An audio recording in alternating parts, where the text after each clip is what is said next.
Stay tuned for part 3. It is coming at you super soon. And now it's time for Series 7 Definitions Part 2. Don't forget to share, like, subscribe, all that good shit. There might be a Part 3 out of this, but now we're going to talk about the rest of retirement and education plans, regulations, some trading market stuff, and then definitions, more definitions, like one-offs.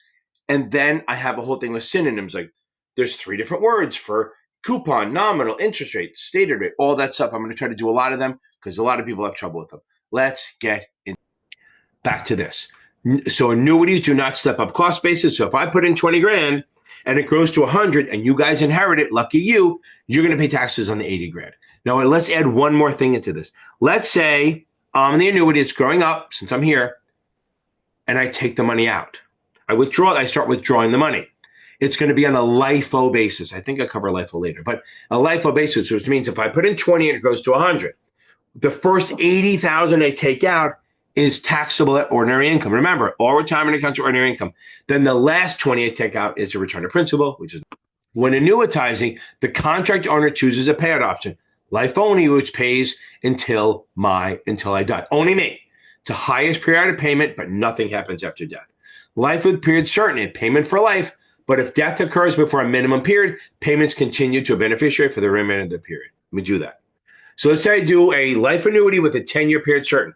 That period starts from when I annuitize. So for the first 10 years, even if I die during the 10 years, they will pay out for the balance of the 10 years. But if I live beyond the 10 years, then it will just end when I die because it's a life with period certain. It pays for my life, but no less than the first 10 years or 20, whatever I paid for. Now remember, the longer I guarantee payments, the lower my payment is. Life only is always the highest payout choice. When you hear the dog barking, they're probably coming. He can hear it from fucking 5 miles away. Joint and last survivor. Payments continue until both annuitants die. One of my friends calls it a last to die policy. So you and I, we're a cute little couple, whatever you are. We do a life with period certain, joint and last survivor. If I die first, you bastard, it's going to pay until you die. If you die first, then it's going to pay until I die. That's joint last survivor. The last one is a unit refund annuity. Now, what that does is it says, okay, if the person dies before they paid out, it'll at least give back the money I put in. And the choice you choose, so whatever you choose affects the size of the payments. Anything we add, remember, anything you add for the investor, meaning joint and last, period certain, unit refund, it's going to lower the payment. Take money out of an annuity, it comes out LIFO. If an annuity is funded with after-tax dollars, non-qualified annuity, which they mostly are, unless they say qualified, distributions are taxed under LIFO, last in, first out. Earnings come out first and is taxed at ordinary income because it's always ordinary income, while the original principal comes out last is not taxable. So return of principal is always considered non-taxable, return of capital. Thus, any withdrawal before the account is annuitized is fully taxable until all the earnings the growth has been withdrawn, then we hit the principal. If you take it out before 59 and a half, they add a 10% penalty on that, unless there's some good reason, which I don't think there are any. Once you annuitize, each payment is going to be partially taxable, partially not, because your payments for life are going to represent, right? They're going to represent what you put in versus a growth. So if you put in 20, it grows to 100. Well, 20% of what you have is what you put in. 80% is what it's grown. So 20% of your payment will be tax-free. 80% will be taxable. That's called an exclusion ratio. Again, you don't have to do the numbers, baby. Okay, I think I'm almost halfway. Next up is brokerage accounts. Let's see how far we can go. Cash account, a brokerage account in which the client must pay the full amount of securities purchased by the settlement date, which is T+1. No borrowing is used. All trades are settled cash on delivery. In a cash account, short sales and margin trades are not allowed. Securities can still be paid from the cash account via the available cash or depositing funds. Now, here's the thing. I say T+1, but in reality, it's T+3, okay? Because so Reg T allows me 3 days to pay for something. Now, there's not a firm in the world that really lets you do that anymore. So if you want to do, I try to buy shares when it's down, put more money in, and then I wait a day or two.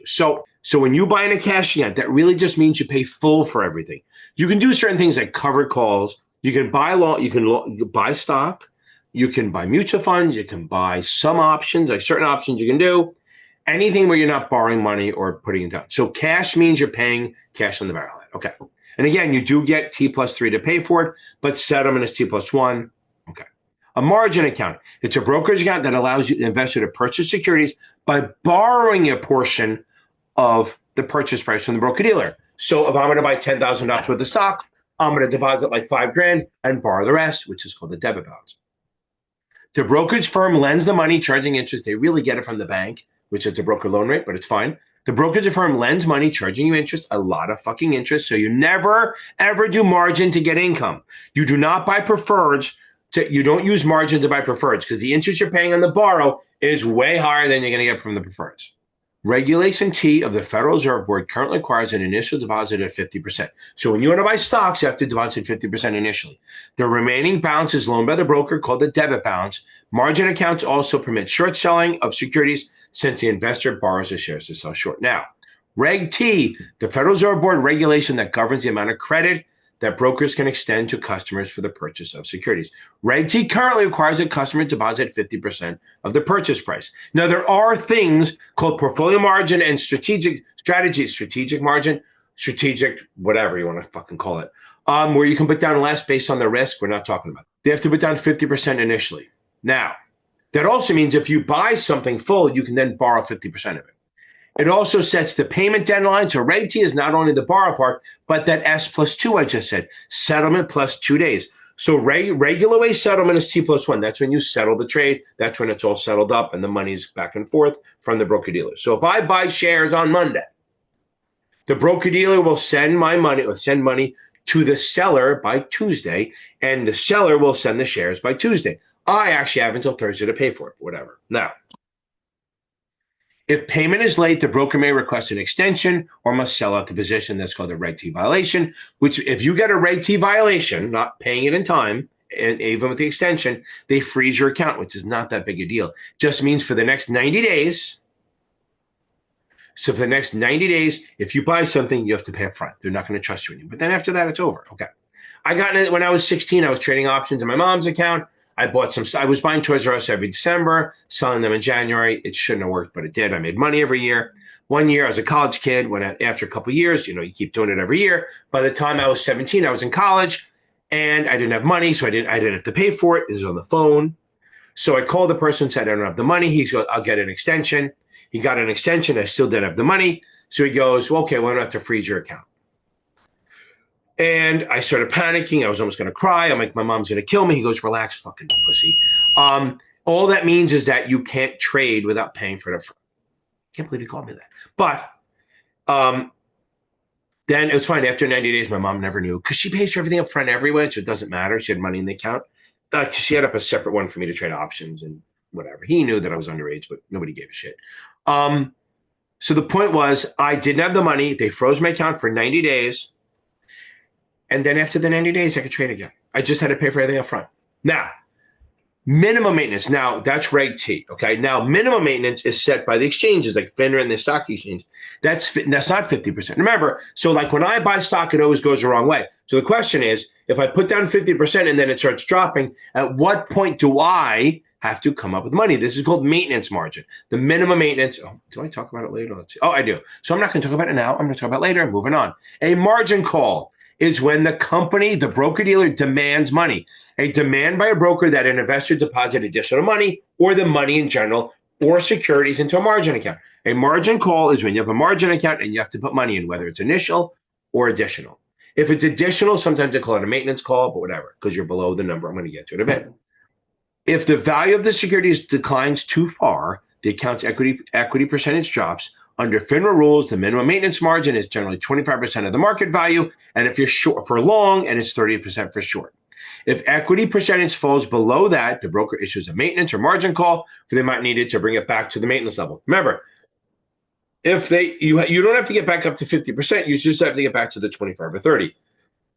If I don't come up with the money, they may liquidate. They will liquidate the securities and to get the money and then freeze my damn account. Now, specifically, minimum maintenance, the minimum level of equity that must be maintained in a margin account after the purchase is made, not initially, that. Now, there's two of these.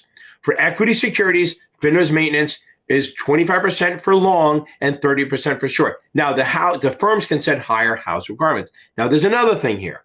Also, you can't put less than $2,000. So if you have less than $2,000 in the account, you just can't use margin. So if you're going to buy stock and you can't use margin unless it's at least you're going to have $2,000 in the account. So it's 25% on the long, 30% on the short of the market value, but never less than $2,000. Again, if the account equity falls below the percentage or below $2,000, a call is triggered, and the broker will say you got to come up with some moolah.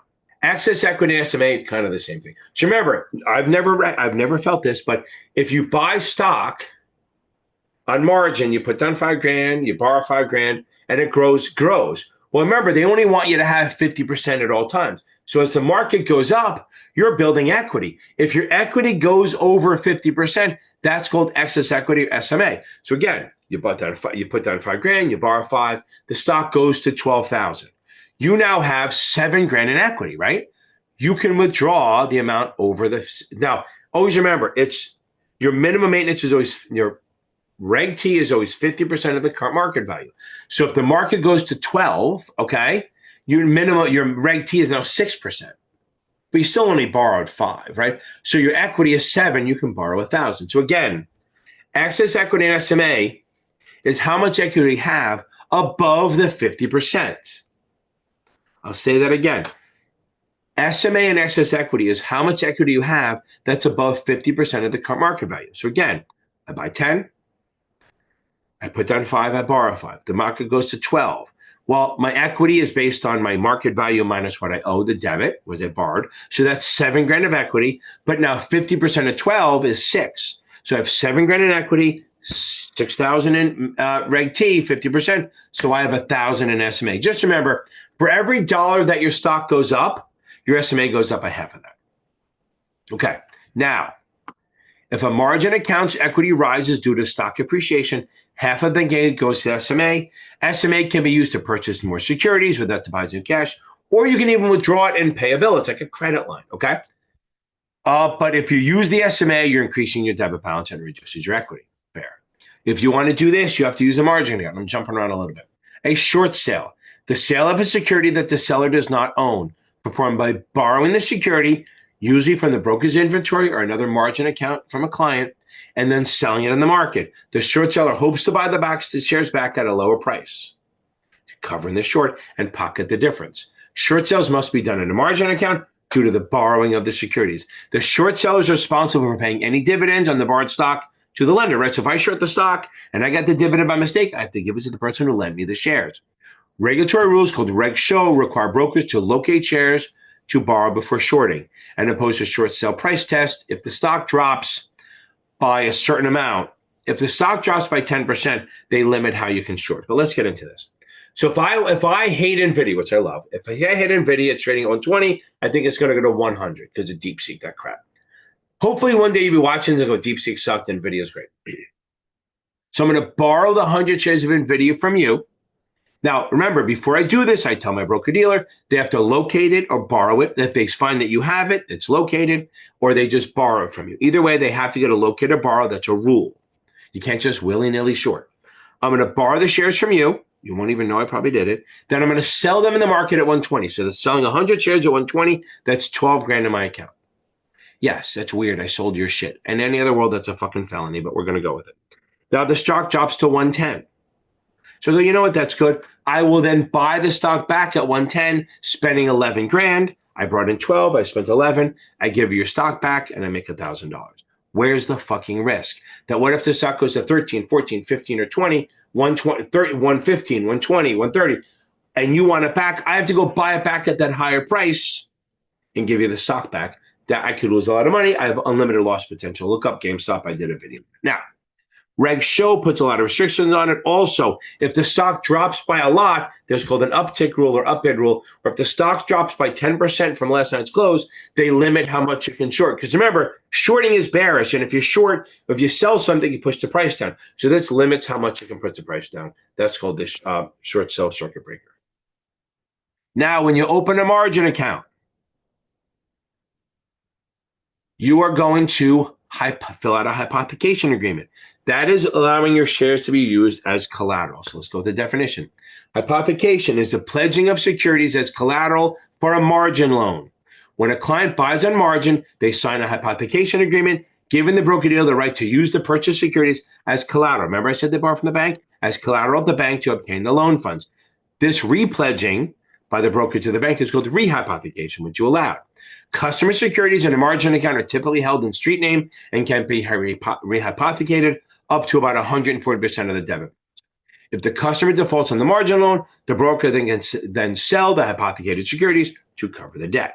So hypothecation is pledging your shares as collateral to get the loan that must be signed. There's also a credit agreement. I don't have it here. The credit agreement is just the terms of the loan that also must be signed.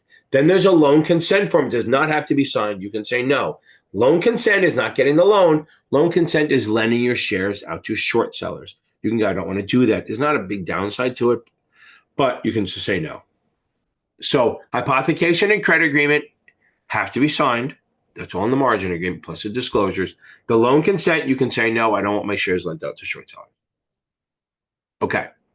A debit balance and a credit balance. In a margin account, the debit balance is the amount of the money the customer owes to the broker. Remember, we bought share, we put money down, we borrowed the rest, we borrowed it. That's debit balance. The credit balance in a short account, when you short stock, is the cash proceeds from the short sale plus the margin collateral. What the fuck does that mean? Okay, now, if I short $10,000 worth of stock, that means I'm selling your shares. Somebody paid me 10 grand for the stock. I have to deposit 5 grand of my money, of my own money on top of that. So I now have 15 grand in the account. So again, credit balance is the money I get from selling the shares plus my own 50% on top of that. That's a credit balance. For a short sale, the credit balance is held by the broker as assurance that the shares can be repurchased. And the reason we do that is if I short shares for 10 grand, I have to deposit 5. This way, if the stock goes up, they know that there's money in the account to buy the shares at the higher price. Pattern day trader. Under FINRA rules, a customer executes 4 round trips, day trades, opening and closing the position in 1 day in 5 days. So I go 4 round trips in a 5-day period. They are designated a pattern day trader. Pattern day traders are subject to special requirements, including a minimum equity of $25,000.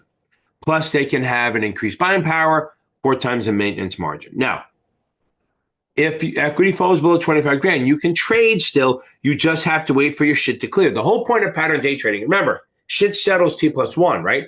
So if you buy shares today, the money doesn't clear till tomorrow. But as a trader, a lot of times when you sell stock, the broker-dealer will say, okay, we know the money's coming tomorrow. We'll let you buy using that money. So if I buy stock at 30 and then sell it at 50, I have $50 in my account by selling it, the broker-dealer will let me use that $50 now. But once I do 4 trades in a 5-day period, my wife's home, I will not be able to do that unless I have 25 grand in the account. If I don't, then they make the money has to clear before I get it. Okay, good stuff. I'll be back in a minute. Okay, now discretionary account. This is like the manna from heaven, right? So discretionary account is a brokerage account in which the customer is given prior written authorization via power of attorney or trading authorization to a registered rep or anyone to make trading decisions on the customer's behalf, such as what to buy, sell, the quantity, or the security, without requiring specific client approval for each trade. Firms must have a client signed discretion agreement before they do it in paper, in writing. And every discretionary trade must be marked as a discretionary used or not on the order ticket. Representatives have a duty to only make trades suitable for the client's objectives. All discretionary accounts are subject to frequent supervision, usually at the end of the day, by the broker-dealer or the registered principal. Now, what does that mean? So discretionary order means that if I give you discretion, that means you can do trades on my behalf without getting shit ahead of time. If I give you power of attorney, you can choose everything. Now, don't confuse that with a not held order, where if I call you up and say, buy 1,000 shares of Microsoft, not held. I, the customer, I chose the amount, I chose the action, and I chose the asset. You're just choosing time and price. Boy, NVIDIA's getting killed. You're just choosing time and price. You don't need power of attorney. You need power of attorney or discretion if you're going to choose anything more than just the time and price. Like if I call you and say, buy 1,000 shares of a bank stock, if you're choosing the stock, then you need power of attorney. If I say, buy some IBM, you're choosing the amount, you need power of attorney. But if I say, buy 1,000 shares of Bank of America, pick the price for today, you're good. Also, that kind of not held order only lasts for the day. Discretion is whenever you do a trade, that's fine. It's good. Now, if you're going to put me in a limited partnership, remember that. If you're the rep and you have a discretionary account and you're going to put me in a limited partnership, you actually need written permission ahead of time because it's a whole different, there's a lot more risk there. Now, there are different types. Remember, power of attorney for the most part ends at death, revocation, when you turn it back, you turn it off, or if you become mentally incapacitated, like a Democrat. No, I'm totally fucking around. If you become incapacitated, coma, stuff like that, it ends. Or if you die, or if you revoke it, it ends. The only one that doesn't do that is called durable. Durable will always, by the way, all power of attorney ends at death no matter what. No matter what it is, at death, it's over.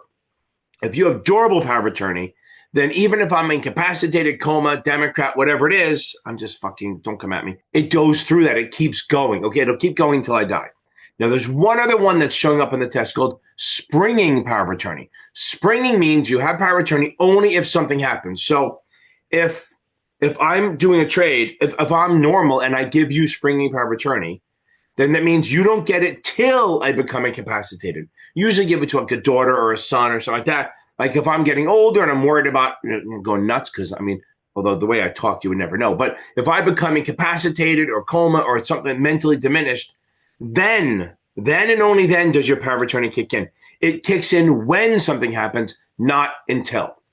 And that is starting to show up. That's a nice thing to put on an account. So this way, if you know something happens, there's someone who can take care of it, but can't touch your goddamn money till that happens. Okay.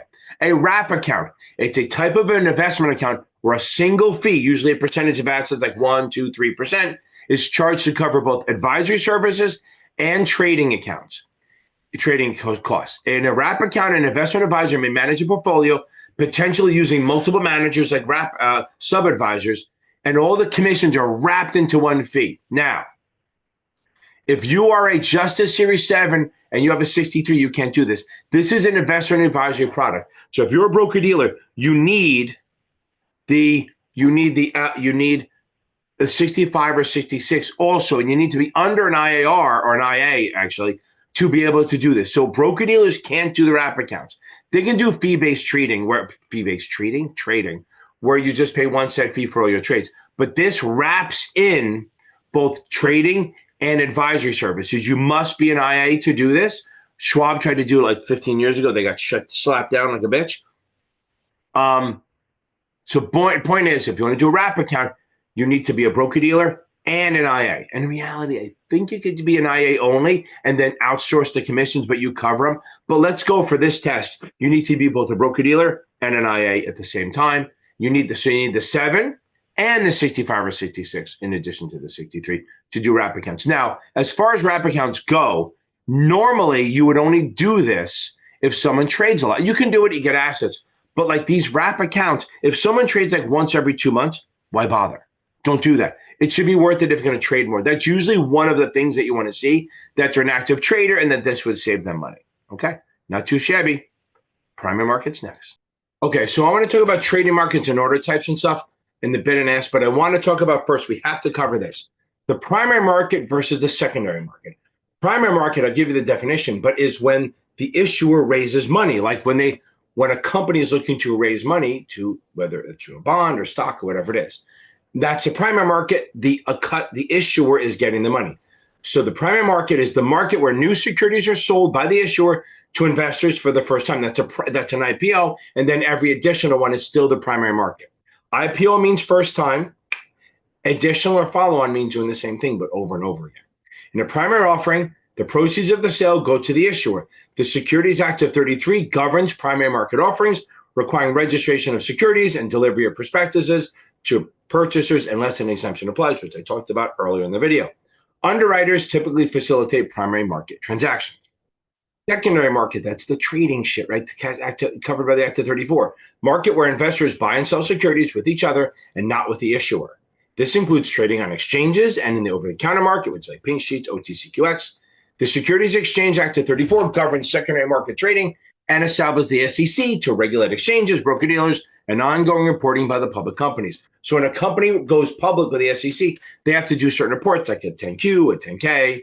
A 10Q is a quarterly, you're welcome. 10K is an annual report, and an 8K is like in between when they make a special announcement. When you buy Apple stock on NASDAQ, for example, that's a secondary market transaction. Apple receives no proceeds. The other investor or the market maker is the other side of the trade. Okay, so what are exchanges? They're centralized marketplaces, physical or electronic. New York Stock Exchange is physical, sort of hybrid.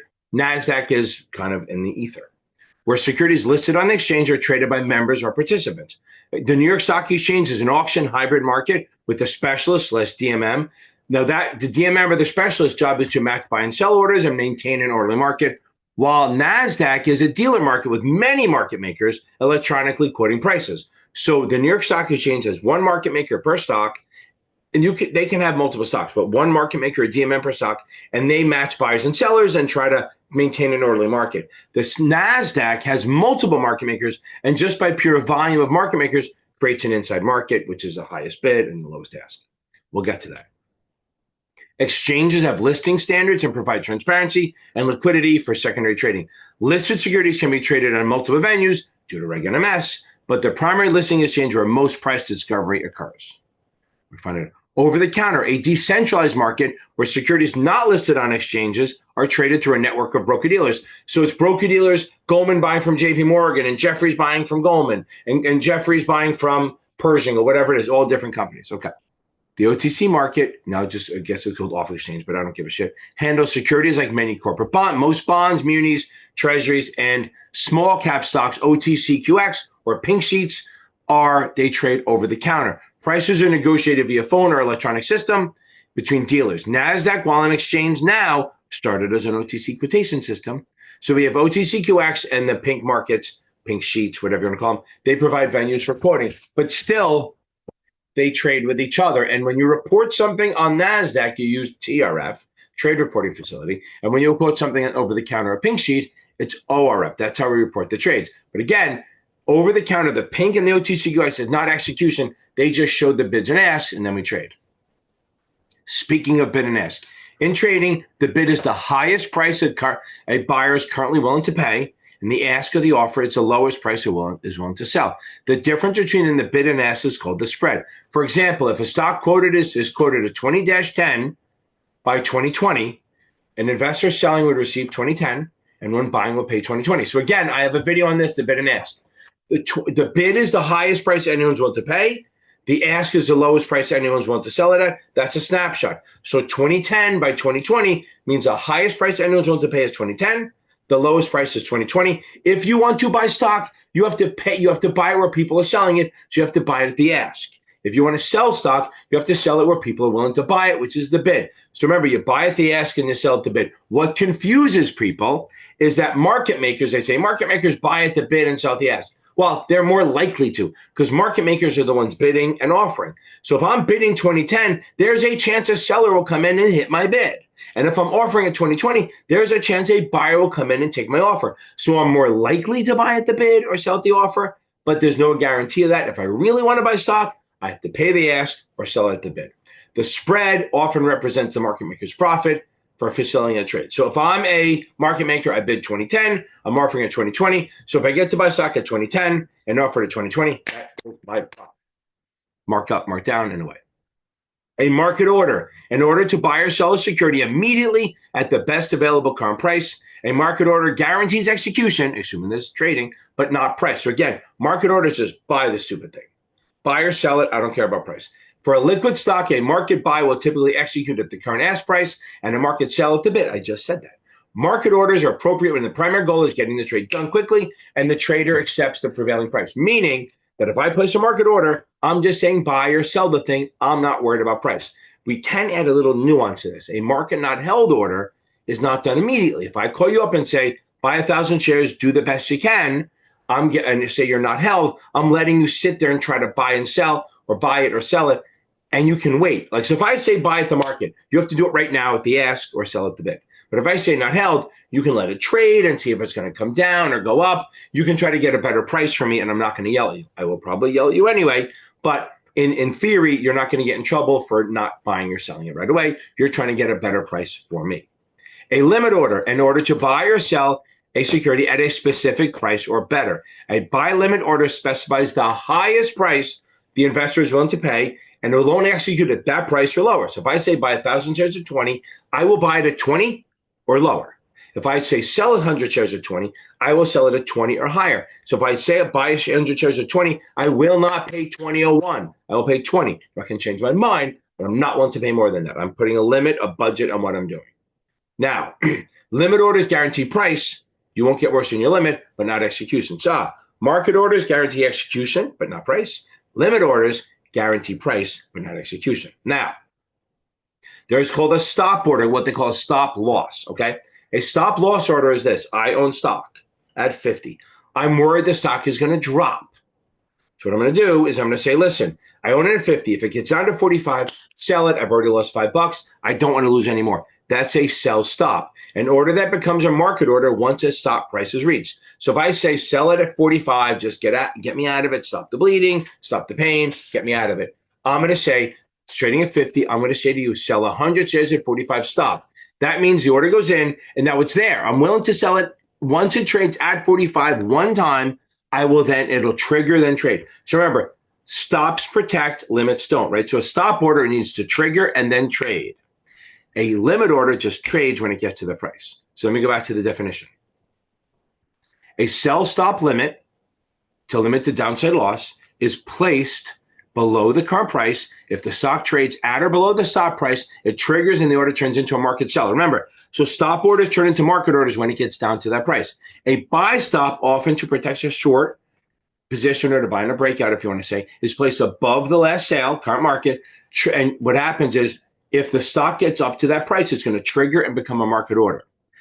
Now, the actual fill price, you don't know. Once it triggers, you do not know what the price is going to be. It could be the last sale. It could be higher, lower. It could be anywhere. So a buy stop, once it gets up to that price, it's going to trigger, turn on. That's what she said. And it'll be at the next price no matter what. If you do a sell stop, when it trades down to that price, it's going to trigger and then become a market order. If you want more information on that, go on my channel, look for the search button, and type in slobs over bliss. Bliss, I can't speak. Slobs over bliss. SLBS/BLSS, and that'll give you a better idea of it. Now, I can be a jerk and go in all or none order, which means I want to buy all of my shares or buy none of them. So I call you up and say, I want to buy 5,000 shares at 30, all or none. That means I'm going to put it out there. I want to buy all that 1,000 shares at 30. I said 1,000. But I will not accept less than that. So I'm saying I want to buy 1,000 at 30, all or none. If somebody comes and says, I'll sell you 900, I go, no, I buy all of it or none of it. So again, all or none order, a directive on certain orders, usually limit orders, right? Meaning the order should only be executed if it can be filled in its entirety. I will not accept a partial fill.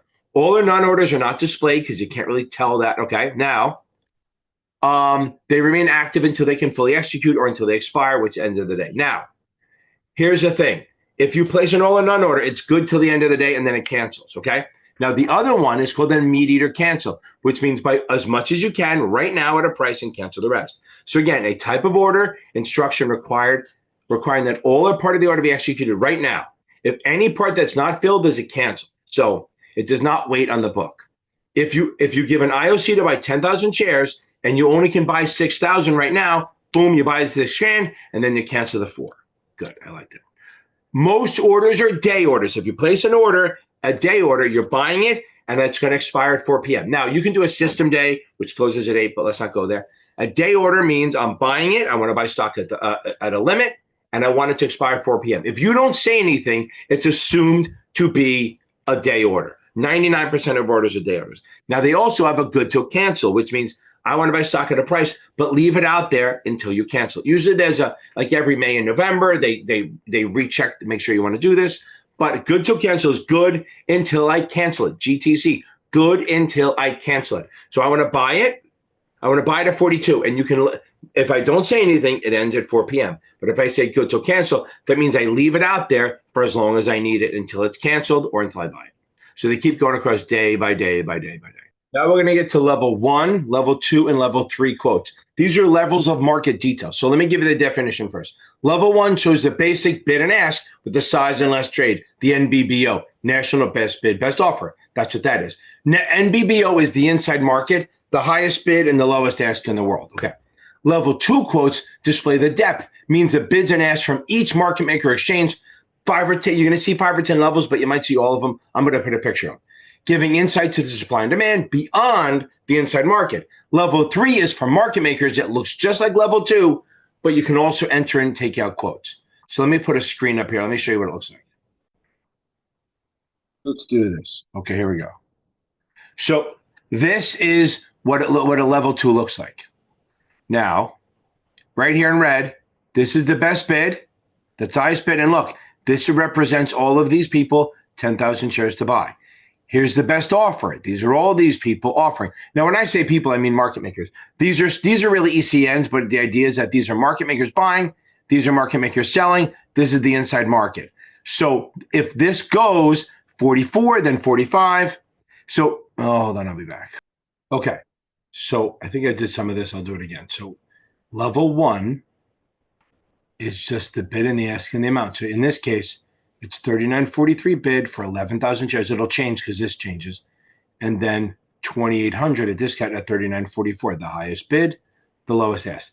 Now level 2 shows all the bids behind that and all the bids behind that. So what happens here is that this is 43 bid. These are all the market makers. It's really ECNs in this case, but the market makers are down here. These are all the, let's say for lack of a better word, the market makers bidding. These are all the people willing to bid 43 cents, 39.43. And then behind that is a 35 cents, 26, 38 cents, all the bids behind it. So all of these bids go away. Then this becomes the best bid, the next one down. And then this is level 2. You get to see all the people buying and selling outside, trying to buy and sell outside of it. Now in the offer, here's the best offer. This is all the 44 stuff, the blue. And then the one after it is a 39.45 and 48 and 39.50, all the way out. So again, the best offer. And then these are the next ones following it. So this is a level 2. Now level 3 looks exactly like this, except for you can actually enter quotes. That's all it is. So NBBO is the national best offer. That's it right there. Highest bid, lowest ask in the whole world. This, and then level 2 shows all the other bidders and the people offering that are hot, that have worse prices than we're doing. Dark pool, a private securities trading venue, often operated by broker dealers. Usually, it's a broker dealer running this, and it's like private. It's hidden shit. Where investors, typically institutions, usually it's institutions or not usually retail people, they can trade large blocks of stock anonymously without revealing the order to the public. Dark pools do not display quotes or the trades. The trades are reported to the tape after the execution, then it does show up, but not when it happens. The advantage is to avoid moving the market price for large orders. The disadvantage is reduced transparency. Regulators monitor dark pool activity to ensure fair trading and prevent its use. So understand, a dark pool has, like, the best way to explain it, a dark pool, like you're bidding and you're bidding and you want to buy something, you put it in a dark pool, you have no idea if there's someone selling it at the same price. But if you want to buy stock at 40 and they want to sell stock at 40, boom, it matches up and happens, but you have no idea. It's almost like shooting in the dark, pew in the dark, and maybe hit something. That's literally what it is, okay? That's all you're doing is putting a bid in, somebody else puts an offer in. If they match, it works. If they don't, you cancel and you move on. So you don't really ever know who's buying or selling. You won't see what happens on the tape until the trade happens. You could say, hey, I'm going to try to buy 50,000 shares at 42, throw it in the dark pool and go, boom, I bought it all. You had no idea there was a seller, but he was there in the dark, in the dark. Okay, the tape, the consolidated tape, that's the thing you see crawling. When you watch CNBC during market hours, you see the prices go across. That's really the consolidated tape. So it's an electronic system that reports the latest price and volume data on sales of exchange-listed stocks, regardless of the exchange or venue. So the consolidated, they bring them all together. New York Stock Exchange, AMAS, NASDAQ, they're all on there. They consolidate the trades.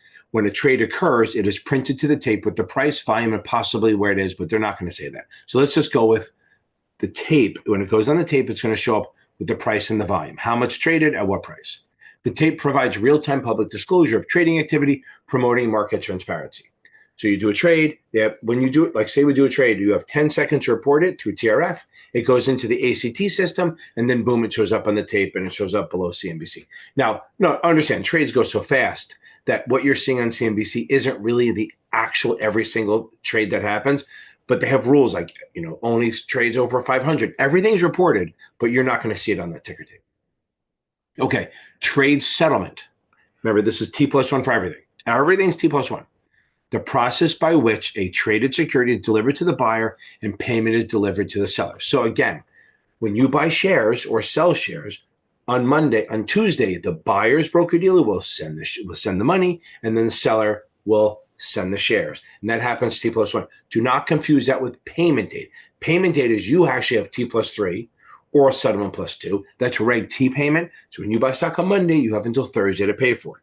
But it's going to settle on Tuesday, which means the broker-dealer is technically lending you money for 2 days. So everything settles T+1. Now, that's regular way settlement. Now, cash settlement is the same as same day. They settle by like 2:30. There's also a thing called seller's option where you sell it and you go, look, I'm not going to be able to deliver it on T+1, but anywhere between T+2 and T+35, I'm going to deliver it. Maybe there's a legal holdup. Maybe something happened. Maybe a divorce isn't final. Maybe I can't get to it, whatever. I won't be able to deliver it. And if I do that, it's not like the buyer gets surprised. They're told, if I do seller's option, the buyer has to be like, okay, I'll buy it with that contingency. Now, once it settles, you are now considered the owner. You buy the shares on Monday, you can sell them right away. So you bought them. But you're not on the record books as an owner until T+1. Well, whenever it's settled, but we're going to say T+1 because that's normal. So again, when you buy shares, you're not the owner. You're the owner, but you're not on the record as an owner until the next day. Cash settlement happens the same day. Now, if a trade does not settle because one party doesn't deliver or get it, it's called a fail to deliver. And it can result in buy-ins or closeouts, which isn't going to be on a lot of these exams. A DK notice, that's a don't know. So basically, it's a message sent between broker-dealers when there's a discrepancy or unrecognized detail in a trade confirm. So if I buy 1,000 shares at 42 from you, and then I send the confirm that night to you, and I say, I bought 1,000 shares at 41.99. You're like, I don't fucking know that. So you send me back a DK and say, Ken, what are you doing? So a DK is, I don't know what you're talking about. So if I call you up and say, I bought 1,000 shares at 42, we agreed. I send it to you, it's either 1,200 shares or 900 shares or wrong price. You're going to send back a DK to say, listen, if something's wrong, let's fix it. Okay, riskless principal trade. So, okay, we didn't talk about this. Agency versus principal. Okay, an agency trade is when you're acting as a broker. Remember, ABC, agent, broker, commission. ABC means that you're acting as an agent. I'm a middleman for you. So if you give me an order to buy 1,000 shares, I'm going to take the order and take your order and go buy 1,000 shares from a seller and then say, oh, you bought 1,000 shares at 42 plus a 50-cent commission. Remember, agent, broker, commission. So if I act as an agent, I'm going to charge you a commission for doing the trade. I'm a middleman. I'm stepping in your shoes to give it to you and then give you the shares. Principal is I actually sell it to you. So if you give me an order to buy 1,000 shares at 40, I will sell it to you at 40 plus a little bit of a markup, like 50 cents. So you say I want to buy 1,000 shares at 40. I'll go, fine. I'll sell it to you at 40.50 plus a little bit of a markup. Now, that's principal trade. Now, there's a riskless principal trade. A riskless principal is where instead of me using my own inventory to sell it to you like I did in the principal trade, I am going to do that. But here's the difference. With a regular principal trade, I own the shares and they can go up or down. I have risks that I could lose money or make money before I even get your order. Well, a riskless principal, I don't place the order until you give it to me. So you call up and say, I buy 1,000 shares at the market. I will then go buy 1,000 shares at 40 in the market. That trade gets reported. And then I'll turn around and sell it to you at 40.50. And that's with the 50-cent markup. That doesn't get reported. Now, remember something. That is riskless principal because I'm not actually buying the shares until you give me the order. Now, the other side is a sell. So you give me a sell 1,000 shares. I have to do it slow. I will then sell the shares out of my own inventory. I will short them at 40, and then I'll buy it back. And that shows up on the tape, the 1,000 shares. And then I will buy your shares from you at 39.50, which is really 40 minus a 50-cent markup. Now, when I do this, I will disclose the markup or markdown. I have to disclose what I charge you as a markup markdown. Then we have what they call a net basis trade. A net basis trade is almost the same thing, but I don't disclose the markup. It's really two trades. You give me an order to buy 1,000 shares at 40. I buy, or whatever price, buy 1,000 shares. I buy 1,000 shares at 40, that shows up on the tape, and then I sell you 1,000 shares at 40.50, but I just say you bought them at net 40.50. I don't say that I charge a 50-cent markup. I just make the profit between it. So again, you give me an order, I buy it at 40, I turn around and sell to you at 40.50, and I don't disclose the markup. I just say, hey, you bought your stock at 40.50 at a net price, and then you're fine. So that's a net basis. Now, the problem is there's a chance for abuse because I'm not disclosing anything. So if you're an institution like a broker-dealer, hedge fund, when you open the account, I can do what they call a negative consent and say, hey, I do net basis trades. If you're okay with it, don't say anything. If you have a problem with it, let me know. And if they don't say anything, we're good. But if it's a retail customer, I have to get permission every single time I do it for you. So if you call me up and say buy 1,000 shares, and I'm going to do a net basis, I go, by the way, you know I'm doing net basis, fine, write it down, we're okay with it. Then I do it and sell it to you. Because it's really a chance for abuse because I'm not showing you the markup markdown.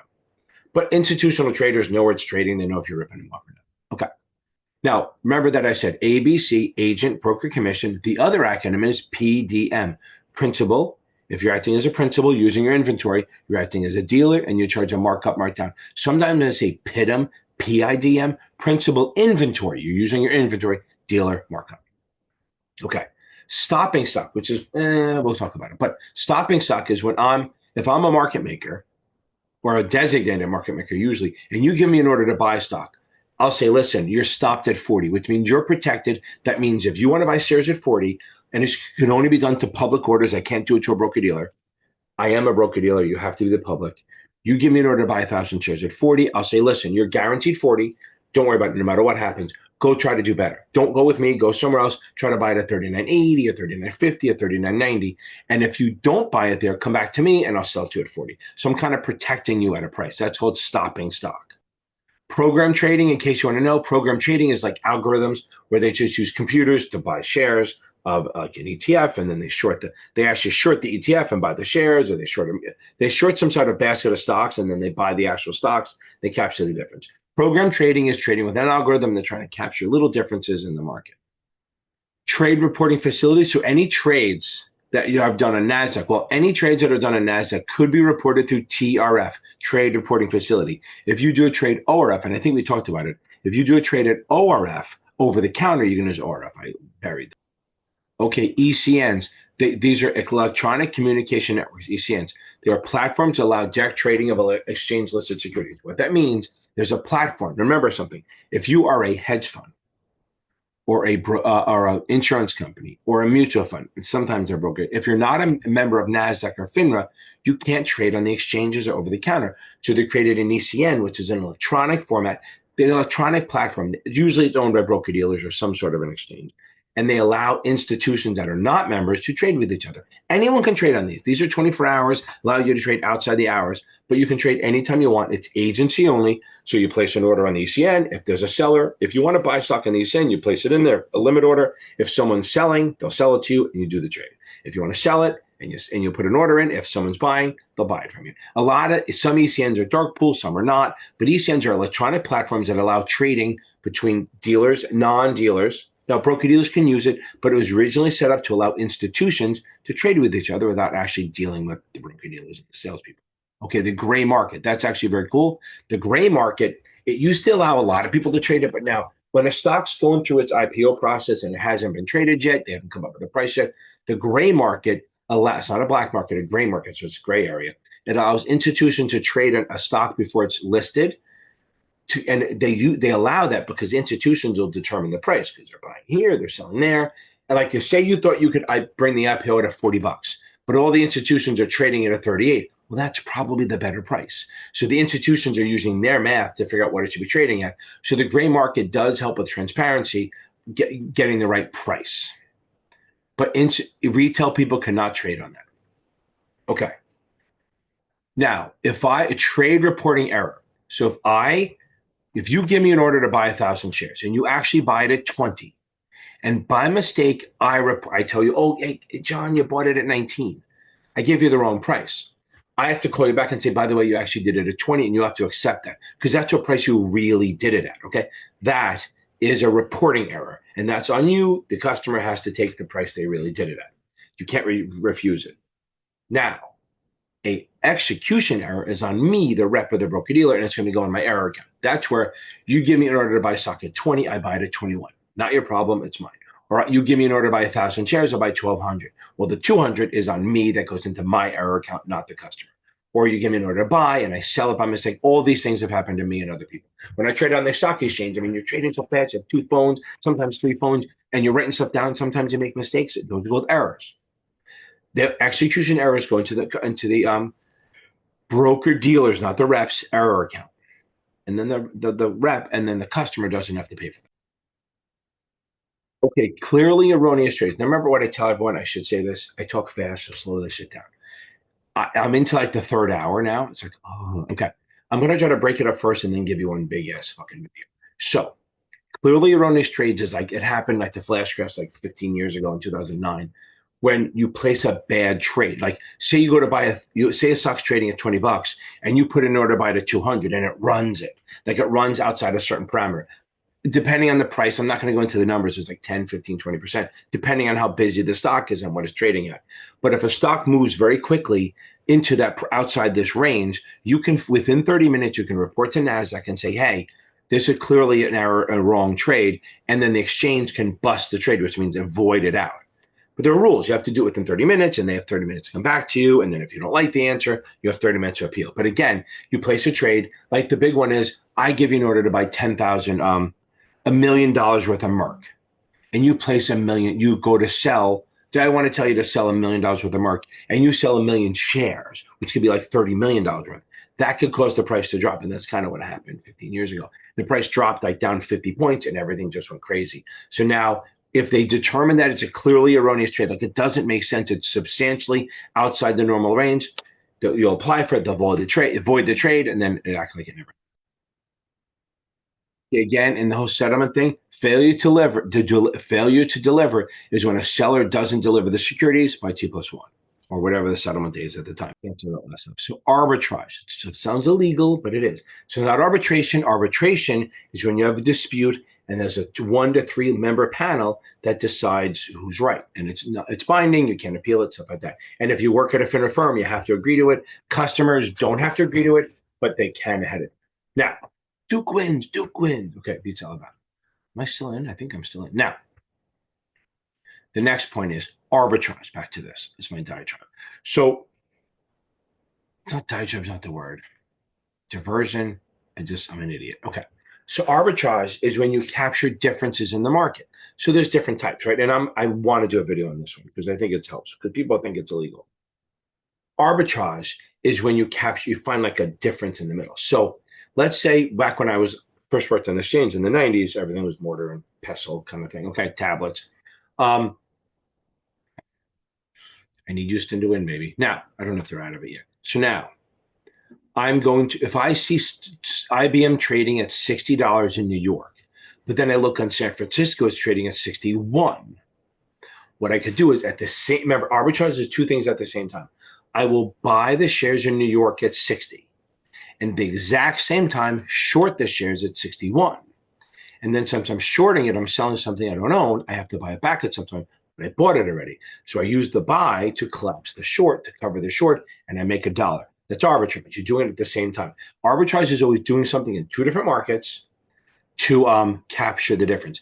Now, again, now the computers are on, it's within pennies. I'm showing $1. So again, it's trading at 60 in New York and trading 61 in San Francisco or the Midwest or Boston. I'm going to, exact same time, I'm going to place an order to short it at 61 and buy it at 60. And then I make the $1 difference. That's one way. Convertible arbitrage is, you should know this already, when the bond is profitable to convert, which means if you turn it into common stock, you'll make money. What people do is they'll buy the bond and at the exact same time short the shares.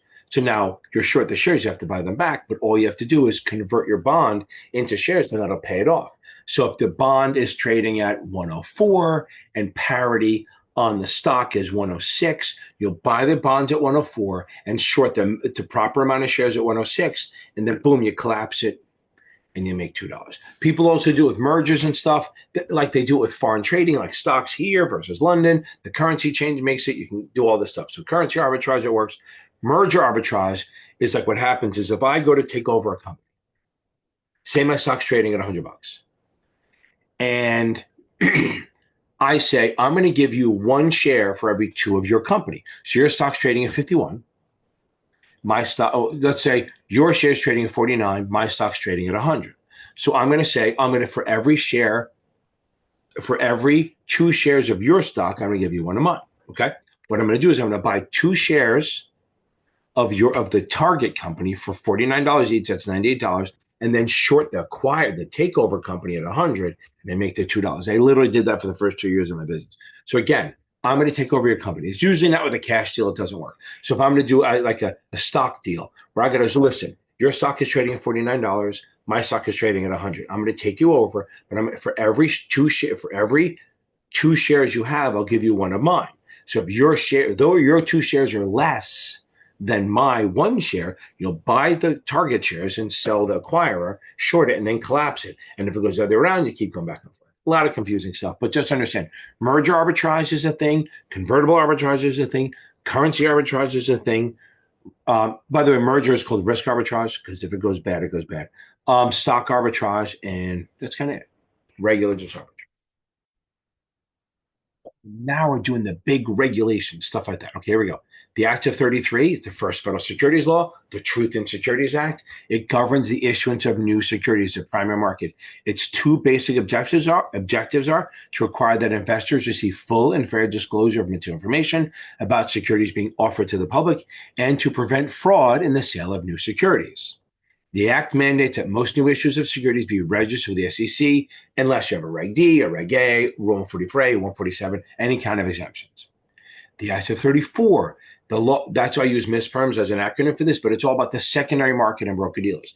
The law that established the Securities and Exchange Commission and governs the secondary market trading of securities. So again, Act of 33 is the first act, so it's primary. Act of 34 is the second act, so it's a secondary market. It regulates broker-dealers, stock exchange, and requires public companies, and again, I've done this, to file 10Qs, which are quarterly reports, 10K, which are annual, and 8Ks, which are in between. Its mission is to maintain a fair and orderly market and prevent manipulation. Key provisions include insider trading precision, proxy, which is voting by mail. Okay, the Maloney Act of 1938. It's an amendment to the Exchange Act of 34 that allowed SROs like NASD and eventually FINRA. That's all it did. The Investment Company Act of 1940 regulates investment companies, which is mutual funds, closed-end funds, UITs, ETFs. So remember FUM, F-U-M, face amount certificates, unit investment trusts, management companies. It requires investment companies to register with the SEC and have a defined structure, board of directors, custody, limitations on margin and all that. And they have to have filings and reporting and fee structures. The act is designed to protect investors by ensuring disclosure and conflicts of interest.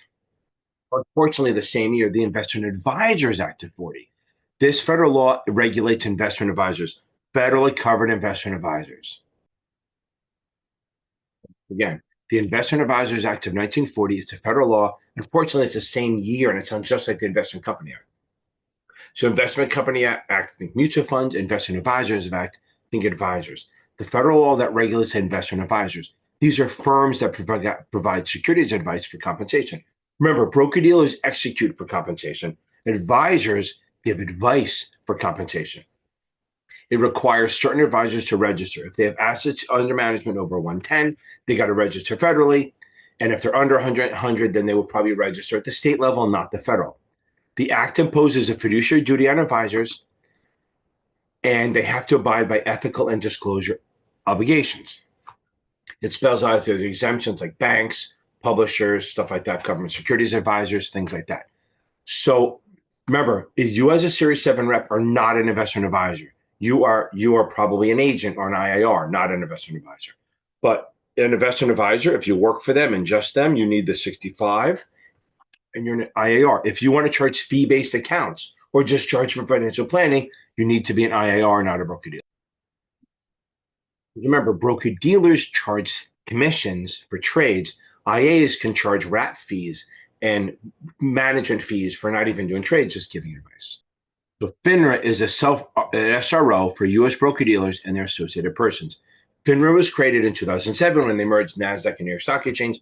FINRA writes and enforces rules governing ethics and business conduct of broker-dealers, brokers, and it administers the Series 7. And it actually oversees the dispute arbitration, stuff like that.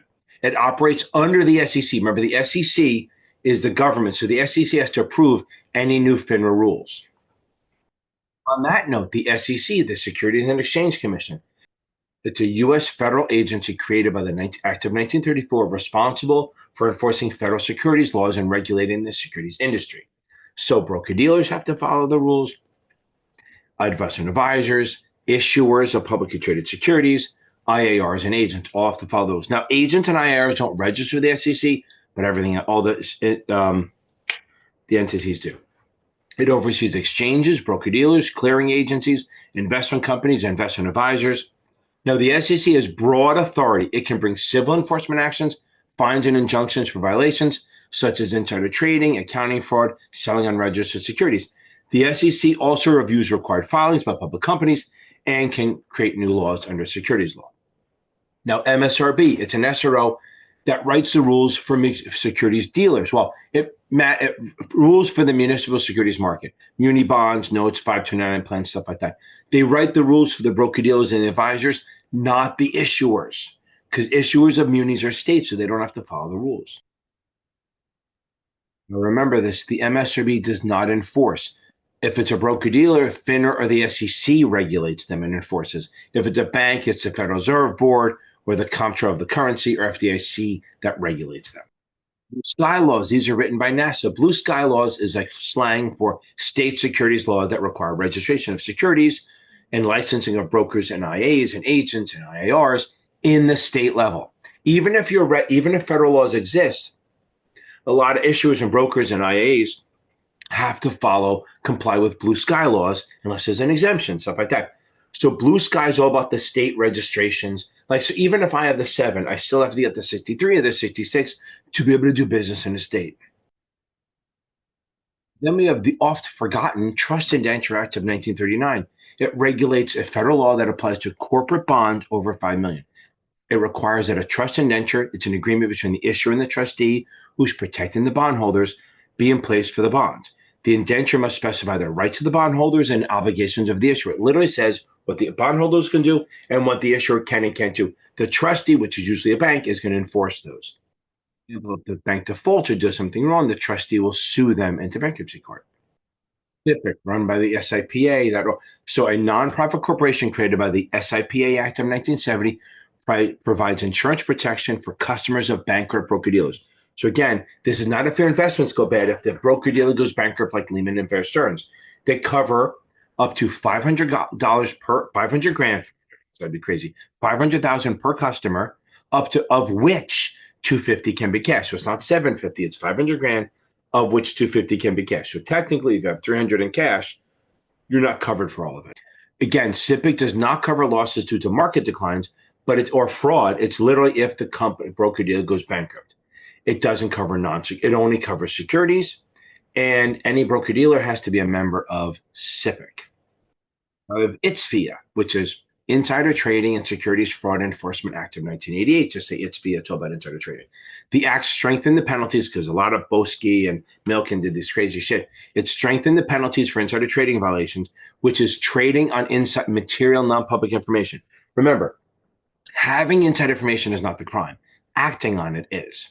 It not only punishes the individuals who trade inside information, which is jail, and treble damages, which means you can lose 3 times your gain or the loss you avoided. Think Martha Stewart. She saved herself, 800 grand or 600 grand because she sold her shares before the stock went down.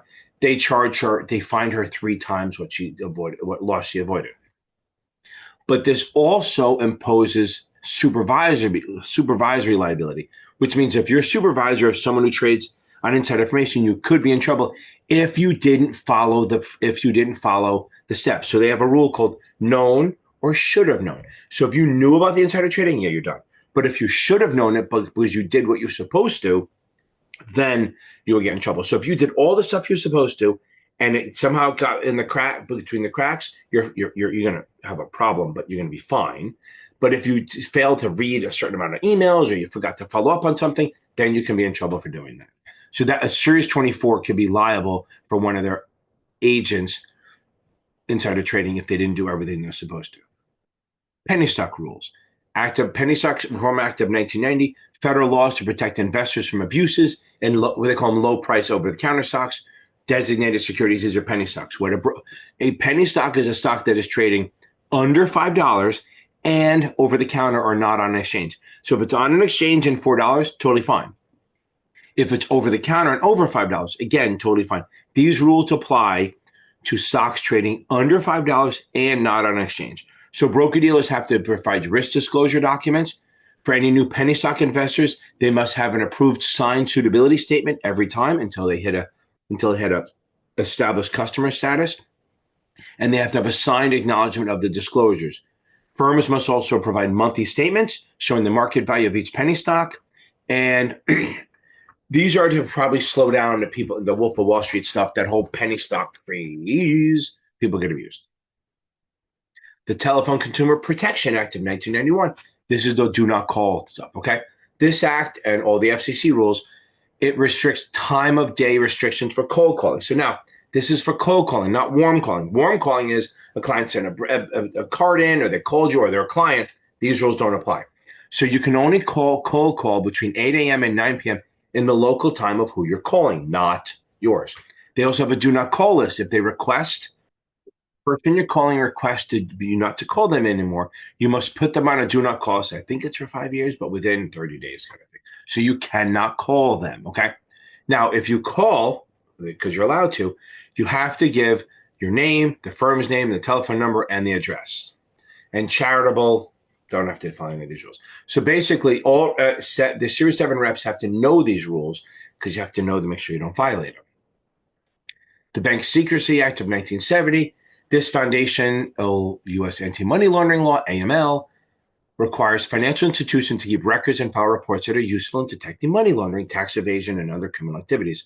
Under the BSA, they have things like CTRs. So any kind of cash transaction, currency transaction report, any kind of cash transaction that goes in or out that's over 10 grand. So 10 grand's fine, 10,001 or 10,000 and a penny is over. So if cash goes in or cash comes out, you have to do a report. It's not a big deal. That probably thousands are done a day. It's just reporting it. Now, a SARs, a suspicious activity report, are for transactions that appear suspicious, usually 5 grand or more for the most part.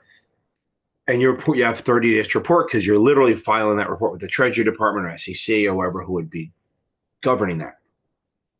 All broker-dealers must have an AML compliance program and an AML compliance officer, and training mandated by FINRA and the Patriot Act. The Patriot Act came in after the furor over 9/11. This law expanded anti-money laundering obligations for broker-dealers and banks and stuff like that. Key provisions include the requirement to implement AML compliance programs, which is the compliance officer, CIP, customer identification programs, where you have to identify the identity of your customer. You have to use a government ID, comparing to terrorist lists, OFAC and FinCEN, stuff like that. Now, there's often a OFAC is for names of terrorists, drug traffickers, and other blocked persons. So you have every time a customer signs up, you have to run their name against OFAC before you sign them up. And if it does, you got to let the government know. There's also a FinCEN, Financial Crimes Enforcement Network. Every 2 weeks, a list of people who might be money laundering, stuff like that comes out. You have to run your customers against that list every 2 to 3 weeks. You have to run that names against the list. Now, nobody can see that list, but people who are allowed to in the compliance department. Okay, back to OFAC, a division of the U.S. Treasury that administers and enforces economic sanctions programs. Broker-dealers must not do business with individuals on the OFAC special designated national list, terrorists, narcotics traffickers, and must block assets or reject transactions as required. And you have to report shit within 10 days, but don't worry about that. Reg S-P, I always think of super privacy, but it's privacy. It's part of the Gramm-Leachy Biley Act. Who the hell cares? It requires broker-dealers and investment advisors to provide initial and annual privacy notices to customers, explaining how their information, their personal information, is safeguarded and it's used. So like sometimes you have to send it out, but a customer can opt out of you sharing their information for certain things, for non-affiliated third parties. But here's the thing. The opt-out has to be easy. It can't be like you write me an email. Write me a mail. You can do email or a button or a click or a phone call. Any of that stuff works. It must be easy to opt out of sharing their information. Reg SHO, SHO for short. Now, prior to 33 and all this shit, I mean, there used to be you could short sell without getting bars or locates. Now, according to Reg SHO, again, they've done it, but they hammered it harder. All short sales have to, before you issue a short sale, you have to get a locate, find out where the shares are so you can borrow them if needed, or actually borrow them. So you must have a reasonable belief that you can borrow the shares. So that's what locating means. That look, if I want to short 1,000 shares of IBM, probably an easy to borrow list, and I don't have to do anything. But if it isn't, I can call up another broker dealer and say, hey, I don't need to borrow the shares, but do you have enough to lend them to me if I need to? And if they go yes, then we can sell the short. It also has closeout requirements that if you fail to deliver your short sales, the other side will buy you in, which means if I sell short and I don't deliver them to you, I couldn't get a borrow, whatever it is, you can issue a buy-in and buy the shares at the current market price, and then I have to take the hit if they're higher or whatever. So a buy-in is if I fail to deliver, you can force the shares to be bought by either me or you, and then you get the shares. This way you have them, because remember, you bought them from me, you're expected. Think about it like this. If I buy a car from you and you go, fuck it, I can't deliver it. This is the rule. So I need a car. So I'll go buy a car in the open market, pay whatever price, and you have to give me the difference of the extra. So if you sold me a car for 20 grand and then you never delivered it, I can go, this isn't a real thing, but it's an analogy. I could go buy the car for whatever I get, 25 grand, 30 grand, and now I have a car and you have to give me you have to pay the difference, that extra money, because it's on you. Also, Reg SHO is what they call a short sell circuit breaker one. So like short selling, remember, short selling is bearish because you're selling stock you don't own. And sometimes that could push this price down. So if a stock drops by 10% or more from last night's close for the rest of today and all tomorrow, you can only short on a rising market. What does that mean? That means if it's bid at 42, you can short it at 42.01 or higher, but not 42. So you can't, so it prevents you from pushing the stock down. There's a whole bunch of new videos on that. I have videos on that, but just understand, Reg SHO has to be able to deliver and you have to get a locate, but it also has this thing, the short sell circuit breaker, which means if the stock drops by 10% from last night's close, the rest of today and tomorrow, you can only short when the price is above where it's bid for or the last sale. Now we have Reg FD, fair disclosure. It's an SEC rule that aims to prevent selective disclosure of material non-public information by public companies. It requires that when an issuer discloses material, non-public information to certain persons, like analysts or institutional investors, it must simultaneously make the public disclosure to everyone.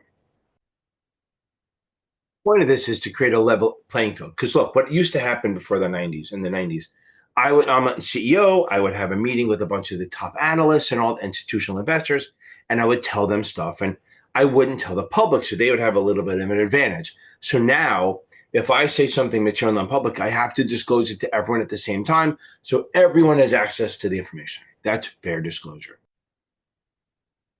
Sarbanes-Oxley, SOX, a corporate reform law passed in response to the accounting scandals and around WorldCom. That's where these companies are ripping people off, and the CEO goes, I didn't know what was happening. So now it established that it's going to regulate auditors and requires the CEO and the CFO to sign off on financial reports, basically saying, I know what's going on. So if they do something wrong, okay, so that's the thing.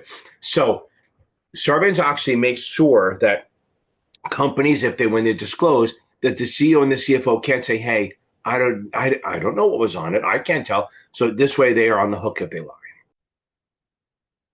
Also kind of strengthen the Chinese walls, which are like information barriers between like research and trading or research and investment banking. It strengthened that. Like they were kind of there, but they said, okay, you got to make sure that investment banking and research are not, they don't talk to each other, not under the same pay structure, that the investment bankers can't pay the researchers, because there's a lot of fucking problem. So think about it. If I'm an investment banker trying to get investment banking business from Toys R Us, say, and the research person, research puts it as a sell, well, it's going to be tough conversation. So prior to this, the investment bankers would control their research analysts and say, hey, you got to change that to a hold or a buy at least, because I can't walk into that office and say, hey, I want to do your banking business, but the broker dealer, my broker dealer has this as a sell. So that's fraud. So they made it so that the investment bankers can't control the bonuses, paychecks, or talk to a research analyst. They also can't be involved when underwriters are bringing out a new deal, like a pitch meeting or a roadshow. The analyst can't come on the trip. Dodd-Frank came out after the crash, right? It's a sweeping financial reform law for securities, and among other things, created new categories like municipal advisors. You have to be registered, regulated OTC derivatives like swaps, and established the Volcker rule, which says set proprietary trading when people trade for themselves on the banks. It expanded the whistleblower provisions, and it gave, nobody ever pays this, but it gave, you can give tips for up to $1 million for whistleblower tips. I should find that. It also strengthened the regulator's ability to regulate banks. So all came out of the global financial crisis. FINRA Rule 2111, don't worry about the number. It's about suitability. The rule codifies brokers' obligation to make only suitable recommendations. So there's kind of three levels. There's reasonable basis, which means the product or strategy should be reasonable to someone, okay? Customer specific means it is suitable to your customer, and quantitative, that when you look at all the recommendations as a whole, it works. So my example is this. You're rich, you make a shitload of money, so I'm going to do munis. Okay, muni bonds could be suitable for some people. Now, you're rich, so munis would be suitable for you, but then when I look in your portfolio of 80% munis, I shouldn't add any more. So that would not meet the quantitative level. So it'd be excessive, so we shouldn't do that. So before we make a recommendation, we should consider the investment objectives, the risk tolerance, the time horizon, liquidity needs, financial status, tax status. New Reg BI started in 2020. Now, we used to just, brokers and agents used to just have to do the suitability standard. Now they have to do what's best for their client. Reg BI is best interest for their client, not just what's suitable. And that's where they have the customer relationship summary, this Form CRS. It lists what the broker-dealer agent will do and can't do for the customer. So this is important. Retail customers, that Rule 2011 applies to them all the time. Even if they say, I don't want it, doesn't matter. Institutions can actually waive it. They can say, listen, we can make our own, they can fill out a 2111 form, we call it, that's what we call it, and says, we are waiving your suitability requirements. Only institutions can do this because we can make our own decisions. We have our own analysts. So just throw shit against the wall, throw us anything you think will make money, and we'll make the decision on whether we should do it or not. They can waive that. Individuals cannot. Institutions can waive that. Or if they don't fill it out, then the agent or the broker has to do a suitability, figure out the suitability for the institution, and make recommendations only based on that. Here, 2210, don't really care about the number, is communications. Remember, broker-dealer communication to the public. If it's under 25 people, if you send something out with recommendations to 25 or less, it's correspondence. The principal will review it, not pre-approve it. If it's more than 25 people, the principal of the firm, written or electronic, has to be pre-approved by the principal of the firm. So correspondence is 25 or less, not pre-approved, just reviewed on like a random basis. If it's over 25, it must be pre-approved before they send it out. And if it's only go to institutions, don't worry about it. They just have to review it just like correspondence. You can't make, now remember something. You can't make false or misleading statements. You have to disclose risk. You have to make sure that you have a fair and balanced discussion about a stock. You cannot predict or project performance. Okay. The only thing you can do is like a target price, which is like their version of it. But remember, you cannot predict or project performance. Now, you also should, almost this is always a thing that's going to say, past performance does not guarantee future results. Almost everything that goes out should say that. Past performance does not guarantee future results. Then 3240, again, don't care about the number, borrowing and lending to customers. So it prohibits registered persons from borrowing money or lending money to any customer unless the conditions apply. So typically, borrowing and lending arrangements are only allowed if the customer is a family member, or it's a financial institution in the business of lending, or you have a prior business relationship with that person. Now, broker-dealers can lend to anyone under Regulation T, margin. But agents and IARs, let's go with agents for now, registered reps, can only lend to customers. Remember, if you're not a customer, who cares? But no can lend to borrow from customers if it's a family member, a lending institution, or you have a prior business relationship with the person. You can look that up. I'm going to do all the G rules, the MSRB G rules, but there's one that's important, the G37. This is for everyone. If you're a municipal financial professional, they have a thing called, they're trying to reduce pay to play. So certain political contributions are allowed and certain aren't. So as an MFP, this is a municipal financial professional that does not deal with retail clients, okay? You can give, as an MFP, up to $250 per election for someone you can vote for. So if you live in Jersey, you can give it to the local mayor, a congressman, someone. If you live in a town, those you can give $250 per election. Now, per election means they have a primary and a general. That's $250 each. If you give more than that, or you give any money to someone you can't vote for, you live in Jersey, you give money to the mayor of New York, Cuomo, whatever it is. If that's gonna, I'm predicting he's gonna win. So let's see if that happens. It's not March. We'll see what happens. If you give money to Cuomo, you can now you and your firm can no longer do negotiated underwriting deals with New York City or whoever you give too much for. So remember, if you can't vote, you can't give a dime. But if you can vote, you can give up to $250 per election. If you give more or give someone you can't vote for, you cannot do negotiated offerings with that entity, city, town, whatever, for 2 years, nor can your firm. Here's the fuck you part. If you leave your firm and go to a new firm during the 2 years, that new firm also has the prohibition for that timeline. Not another 2 years, but just the total of the 2 years from when you gave it. Here's a fine howdy do. It's called the 5130. I think it's, I forgot what it was on the near something. But this is a rule prohibiting, I call it the no IPO for you rule. It's a rule prohibiting broker-dealer personnel and other restricted persons like money managers, investment advisors from buying IPOs of common stock. IPO pretty much means the first issuance of common stock. Basically, it's there to protect the integrity of the IPO allocation process. Because look, if an agent, a registered rep, could get shares of an IPO, none of the good deals would get to the customers. So that's kind of the deal. You can buy in follow-ons, you can buy in the open market, you can buy in secondaries, you can buy preferred first-time issuances, you can buy bonds. It's common stock first-time issuances, which is an IPO, you cannot buy it. Now, once you're out of the business, you can do it. Now, there are exceptions, okay? Now, it's, by the way, it's called a restricted person. So it's anyone who works for a FINRA member firm and their employees, finders, fiduciaries, portfolio managers, and immediate family of those others. Now, everyone always asks this question. A lot of young people say, well, my students go, but I have a roommate. No, they're not. Unless you're paying their rent, they're not a problem. If you're paying their rent, they're not. Then they are subject to it. If you're not, then they don't. Now, there are exceptions. If you work for, like, say you work for a broker dealer and your husband works for the issuer, and he gets directed shares, you can get shares because that's an exception. It's not often.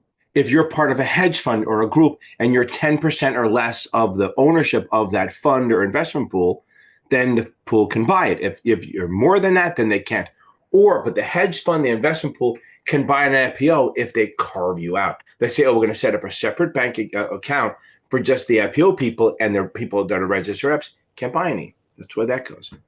Okay, FINRA also has rules about senior investors that if they're over 18 and diminished capacity, or over 65 and just not normal capacity, you should do every effort to get a trusted contact person. And if you think they're being exploited, these are the rules. You can hold it. You can freeze the account, hold it to a temporary hold for up to 15 days, and then another 10 days if you need it. And you can actually go another 30 days, but you have to do some hoops. You can stop any kind of disbursements or trading. I think it's tough to say you can't pay their bills, but if you think they're being exploited, you can freeze and temporarily put a hold on disbursements and trading for 15 days, another 10 days, and then after you jump through some hoops, another 30 days for a total of 55 days. A lot of disclosures happens to get to the 30 part. But you're doing it to protect them. You're supposed to bring in their trusted contact person or investigate to find out what's going on and tell your supervisor. Now let's talk about when shit goes wrong. Okay. Insider trading, it's the illegal act of trading a security, buying or selling, while in possession of material non-public information about the issuer or the security in breach of a duty of trust or confidence. Insider trading violations can involve corporate insiders, officers, directors, employees, or others, tippers and tippies. So the tipper tells you, the tippy gets the information, who misappropriate confidential information. The penalties for insider trading are severe. Individuals up to $5 million in fines and 20 years in prison. And the SEC can seek civil penalties up to treble 3 times the profit gained or loss avoided. In practice, firms implement insider trading policies, Chinese walls, information barriers, restricted list, watch list, require a supervised person to pre-clear or report trades in certain securities to detect and prevent insider trading. So the insider trading, remember, having the information isn't the problem. Acting on it is. So the rule is kind of, if you get inside information, either shut up or tell your supervisor or compliance department so they can tell you what to do with it. I'll tell you where you can put it. Okay. Tipping, the act of divulging material, non-public information about a company to someone who then trades on it. Both the person who tips and the tipper and the tippee can be liable. So this tipping culture is horrible. Maybe that's what they mean. If the tipper breached a fiduciary duty in disclosing the info and derived the benefit, even if it's reputational friendship benefit from tipping. For instance, if an insider tells a friend good news is coming buy a stock, and the friend trades, both can be charged. Just know not to share non-public information, and if you get the information, tell it to compliance, and remember something: you can't act on it, you can't tell them anything. So, if you find out that a company is going to declare bankruptcy tomorrow, and little granny walks in your office and wants to buy stock, you cannot say, hey, listen, hold off on a date. If you can find another reason not to buy it, fine. But if she wants to dump her entire savings into it, you kind of got to let her. Okay, front running. The unethical and prohibited practice of a broker trading a security ahead of a customer's large order or ahead of a firm's own block order in order to profit from expected price movements. Now, in real world, trading ahead and front running are very similar. And the vendors, they love to say trading ahead of a research report, which is jumping in front. When you hear, like say your buddy tells you that there's a research report coming out that it's good or bad, and you act on it before it's public. That's bad. It's not insider trading, but it's trading ahead of a research report. It is prohibited. But front running is jumping in front of a customer order. Now, firms must have policies to detect it. Churning, excessive trading in a customer's account by a broker to generate commissions without regard to the client's investment objectives. So again, churning is a violation of suitability rules, ethical conduct, manipulation, everything, okay? So churning is when you do extra trades. Now, understand it's relative. So like if you trade once a month for twice a month for my mom, that could be churning, but trading 10 times a day for Mark Cuban might not be churning. So you look at everything, the character of the account, what their objectives are, who they are, stuff like that. But you don't look at gain or loss. Gain or loss has nothing to do with it. So whether you make money or lose money, churning is churning. Now, the other thing is there's a thing called reverse churning. Reverse churning is if you have a wrap fee and you're getting paid regardless of the trade you do, and you literally ignore the account. So churning is excessive trading. Reverse churning is when you're getting paid regardless of whether you take care of the account or not, and you basically ignore it because you're just getting paid. Now, marking the open and marking the close. That's a form of manipulation where traders execute purchases or sales of a security near the close of trading or the open, specifically to influence the stock's opening or closing price. For instance, a person might place a bunch of buy orders right before 4 p.m. to bump the price up, or sells, or whatever it is. So marking the open, marking the close is placing a bunch of trades, and maybe not even trading them, just orders sometimes to get the algorithm to kick in, called spoofing sometimes, to make the price of the stock close or open at a certain price. Because remember, if I'm a trader and I want my profit and loss to not look bad, I may try to push the price up. Or if I'm selling puts, I may push it up so I don't get exercised. Painting the tape, manipulating a manipulative scheme where a group of market participants or a single person can do this, trade a security among themselves or himself, self-love, to create an illusion of high trading volume or interest, thereby attracting other ventures. So it's a wash trade, matched orders. They're painting the tape, okay? So either I can do it myself, like say I have an account at JP Morgan and I have an account at Goldman. No firms have been harmed in the filming of this. So JP Morgan and Goldman, I buy back and forth the same stock from myself. I put a buy order out, I sell it to me, I put a sell order out, I buy it for myself. That's a wash trade, that's painting the tape, or we do it as a group. And again, a matched order is pretty much the same thing. We're basically a prearranged plan where two parties agree to buy and sell each other's orders at the same time. This is a form of collusion, okay? Now, the whole point of painting the tape wash trades is when a trade happens without any change of beneficial owner. So Mike Goldman buying from my JP Morgan account is considered a wash trade, painting the tape, matched order. It is illegal. Free riding. Okay, there's two. There's free riding, which is when you buy and sell trades, when you buy and sell a stock. Remember, you have 3 days to settle and pay for this. So if you buy a stock and then sell it for a profit and never pay for it, and get, just use it, and you never pay for it, that's free riding, and then they withhold your account. That's free riding. Free riding is in an account when you buy and sell trades, hopefully for a profit, and you don't pay for it. So they freeze your account for 90 days. It really doesn't mean a lot. It just means you can do anything: margin, withdraw money, pay bills, trade. They just won't accept your order unless the money's in the account ahead of time, and it's for 90 days. I talked about it earlier. Now, free riding and withholding. It's basically a prohibition on the underwriters from withholding shares. So if I'm an underwriter and I'm going to sell shares to the public or a broker-dealer, anything, and I go, you know what, it's a really good deal. I have $1 million to sell. I'm only going to sell 800,000. I'm going to hold back 200,000 myself.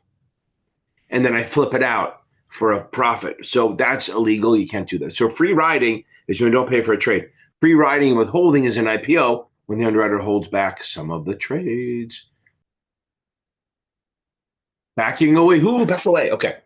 A violation in which a market maker fails to honor a firm quote. Remember, all quotes are firm.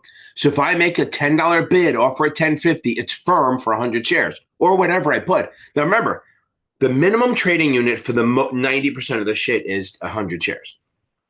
So if you see I'm bidding 10 and offering 10.50 and there's no numbers, it's assumed that it's 100 shares. But I can do more than that. I can say 4,000 or 5,000. But if I make a bid, whether it's for 100 shares or 1,000 shares, right? If I make the bid or the offer and you come in to sell or buy it from me, I can't go, I was just kidding. So the point is, I make a bid 10 for 1,000 shares. You want to sell it to me. I go, I don't want to do it. That's backing away. If I make the bid and you hit my bid, I have to honor it. Now, there are exceptions. If another trade has already happened where I've already bought the shares from someone else and I'm in the midst of changing it, or I'm just in the midst of changing the order and you caught me while I was changing it, I can get out of it that way. That's why there's a CAT system, CAT, which tracks when the orders come in and what you do. So they can say, he was starting to pull it out when the order came in, so it's not backing away. But it is a breach of NASDAQ FINRA rules. So again, it's when a market maker makes a bid or offer, a firm quote or offer, bid or offer, and they don't honor it when the other side comes in. Selling away. Okay. Some of you guys have accounts away from your broker-dealer, or you do trades. We'll talk about that. This is the act of RR engaging in private securities transaction, sales of securities outside their employment outside the member firm, with or without permission, right? So with permission is a private securities transaction. Without permission is selling away. So there's two ways this happens. One, if you have a brokerage account and you do personal trades without getting permission and you don't get approval to open the account or do the trades, that's selling away. If you get permission, it's private securities transaction. However, the other one is if you're a rep and your buddy comes up to you and says, I have a new golf, I have a new tutoring app, and I want you to help sell it and raise money for me, and I'll pay you a commission. You need to get permission from your firm ahead of time. If you do, and they'll always say no, but it's a private securities transaction. If you don't get permission, it's selling away. Pay to play. I think we talked about this. An arrangement where business is awarded in exchange for political contributions or other favors. In the securities context, the focus is usually on municipal finance professionals and how they can only give $250 per election, okay? So this is the one. So basically, it's a bribery through donations. I give you a donation of more than the $250 and I expect you to give me back some business or send investment banking or whatever is my way. Or have your pension, like a lot of times if it's state, it's to direct the pension managers to send me orders. If you should know this for the Series 7 and the 53 and the 24 and all this. If you give more than $250 per election for someone you can vote for, then you're a violation. If you give anything to someone you can't vote for, that's a violation. And what they do is they go, okay, to avoid this, if you give more than $250 or even a penny to someone that you cannot vote for, you are not allowed to do negotiated offerings with that city or state or whatever municipality for 2 years. Or is your firm, okay, your firm can't do it either. And if you move to a new firm, that new firm is tainted by your evilness also for the entire that 2-year period. It's not a new 2 years period. It's from when you do the donation, it's 2 years. So if you switch firms, all three, if you go to another firm, all three are subject to that 2-year ban. They did that so people wouldn't bury their old firm and go to a new one and then go, oh, I can do business. Conversion or misappropriation. In a brokerage context, this refers to a broker or employee stealing or converting customer assets to personal use. It's fraud and criminal, okay? If you ever look, FINRA does a quarterly newsletter where they basically publish what people do wrong. This happens all the time, where they have an old person who's either dying or they're dead or they're diminished capacity and they don't have anyone watching the account. They go, hey, they won't notice a quick 50 grand in my account. They get caught all the time. So conversion or misappropriation is taking customer accounts and moving it into your own. Even if you're trying to pretend that doing it for them, you're not. Broker dealers are you're barred if you do that shit, unless you have a really good lawyer. Most broker dealers have the FINRA has segregation rules.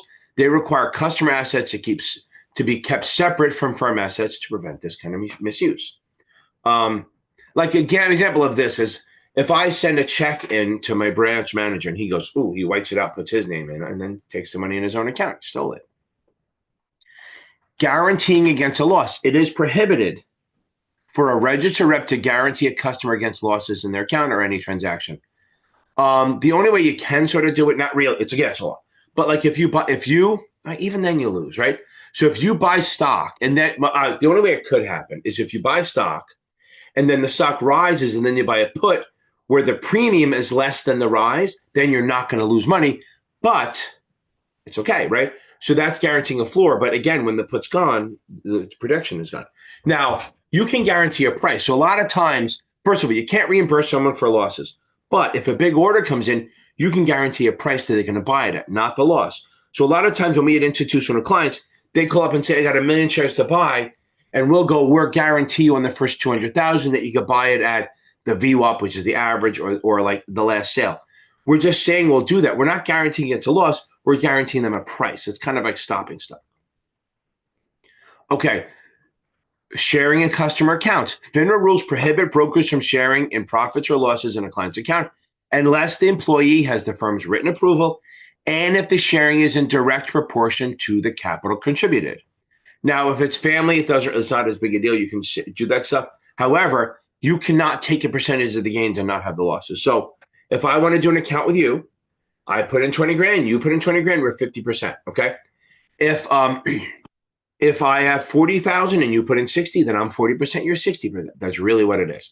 It's almost always prohibited and it's very hard to get an approval, but you can do it. IARs, investment advisor reps, can never do this, but they can if they have a certain customer called a qualified customer. They can do what they call a performance-based fee, where they get a fee based on how well the performance is. Okay. Complaints. See, bad shit, right? Oh, if you do any of this, you get a complaint. A complaint is any written statement of a customer or any person acting on behalf of a customer alleging a grievance involving the activities, securities, investments. Okay. The firms have to have procedures to document and respond to complaints. So if I get a written complaint, I have to immediately follow the procedures, but literally send it to my supervisor or principal and have to handle it. FINRA doesn't tell you how to handle it. They just say you have to and keep records of it. Okay.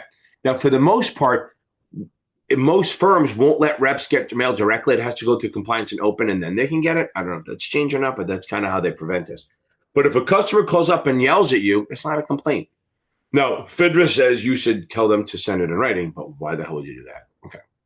Again, written complaints, text messages, emails, shit like that, and they have to be kept on file for 4 years.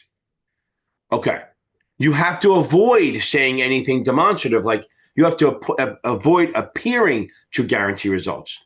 You must avoid a language that implies guaranteed outcome. Even something saying like this stock is a sure thing or you can't lose, that's a problem, okay? And any kind of communications must be fair, balanced, and not misleading. So superlative and promissory statements are not allowed. You have to give the good and the bad. You have to be fair and balanced. Okay, parking is not that parking in a car. So parking is doing just two different things. Parking a license, which I know you guys will never do.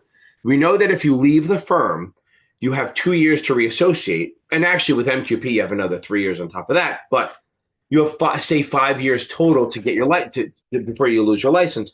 So a lot of people are tempted to park their license, find a firm, they'll pay them, and the firm just registers them without doing stuff. You can't do that shit. Now, parking in the form of bad shit is also parking your securities. Parking a security is temporarily holding securities in another person's account to conceal true ownership or to evade net capital or position limits. So this is what happened in the 80s and 90s. It was a lot of Boski and Milk and stuff. They were buying companies. And, once you hit 10%, you have to do a 13D or G. So they get to like 9.9%.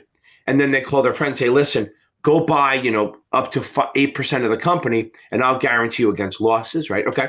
So then now technically I control almost 20% of the company and no one knows. So I may reach out to like 10 different people and say, buy 5%, and tell all of them to buy the 5%. I'll guarantee against a loss. So then when I do a takeover, then I know that all of them are going to say yes. So I basically can control the company in seconds, right? Not seconds, but weeks. And then when I file the 13D, like I literally own 40% of the company when I'm supposed to do it when I control over 10%. So parking a security is when you get other people to hold securities to hide the ownership. It is a fraud. Breakpoints are great. That's fine. Discounts. Breakpoint sales are bad. It's an unethical practice of selling mutual fund shares just below breakpoint where sales charge or drops. So remember, a breakpoint on a mutual fund is when you put a certain amount of money in, the sales charge goes down because you put more money in, right? So if you put someone in just below breakpoint and don't tell them that if they put more money in, they get a breakpoint, that's a breakpoint sale. So there's two ways to do it. One, they put it in and you don't tell them. The other one is a little sneaky. Say the breakpoints are 50 grand each, and somebody has like 200 grand to put in. You put like 48,000 in T Rowe, 48,000 in Fidelity, 48,000 in Vanguard, and then 48,000 in Tiger or something like that, right? So you're in four different things just under the breakpoint. They don't have the same, but let's say they do. So instead of them getting like a 3% sales charge because they put in 200 grand, you put it in four different funds, right? Fund families, which is what I was talking about. Even if it's like large cap Vanguard, mid cap Fidelity, small cap this, because every fund family offers so many choices, there's no reason to do that. That is literally breakpoint selling by putting them in different fund families. You're not going to get it. Now, they miss out on the discount. Now, that's a breakpoint sale. So FINRA requires that reps disclose breakpoints and discounts and make efforts to get the investor the benefit of eligible breakpoints. So basically, you're supposed to do everything you can to get it. Shadowing, a term used when a broker executes a personal trade immediately after executing a substantial client trade. It's like piggybacking on the impact of the client's trade. If it's done knowingly to exploit a client's trade, it's akin to front running or at least unethical. Now, here's the thing. So I should have said this before. If front running and shadowing are bad, like buying before the customer or buying after is bad. Now, technically, if I have one trading desk that has a big buy order and I'm in another trading desk and I don't know about it and I buy the stock before or after, that's not front running. So they have what they call information barriers or aggregation units where like their retail desk and the market making desk and the risk arb, I use that word again, or like the any kind of the underwriting desk. If they get an order in their desk, as long as there's a separation of knowledge, then the other desks can trade all they want without worrying about what the retail gets. So it avoids the whole shadowing and front running. Okay. Commingling, sounds a little sexy. Okay. Like canoodling. The commingling is mixing customer-owned securities or funds with those of the broker-dealers. You can't do it. By law, broker-dealers must segregate customer funds and fully paid securities from firm assets. Okay, this isn't a bad thing, but it's a thing. Fiduciary duty. While brokers traditionally operate under the suitability standard, well, Reg BI is going to change that. Certain accounts like discretionary accounts or acting as an investment advisor or custodian accounts impose a fiduciary duty, the highest standard of care. Okay, meaning the rep must act in the best interest of the client with loyalty and care. So it's the prudent man rule. Now, if I have a fiduciary responsibility, I have to do what's best for the client, even if it's bad for me. Under suitability rules, I have to pick something that's suitable. I don't have to do the best thing. Under fiduciary Reg BI, you have to do what's best for the client, not what's just suitable. Foreign Corrupt Practices Act, FCPA. This U.S. law prohibits bribery of foreign government officials to obtain or retain business.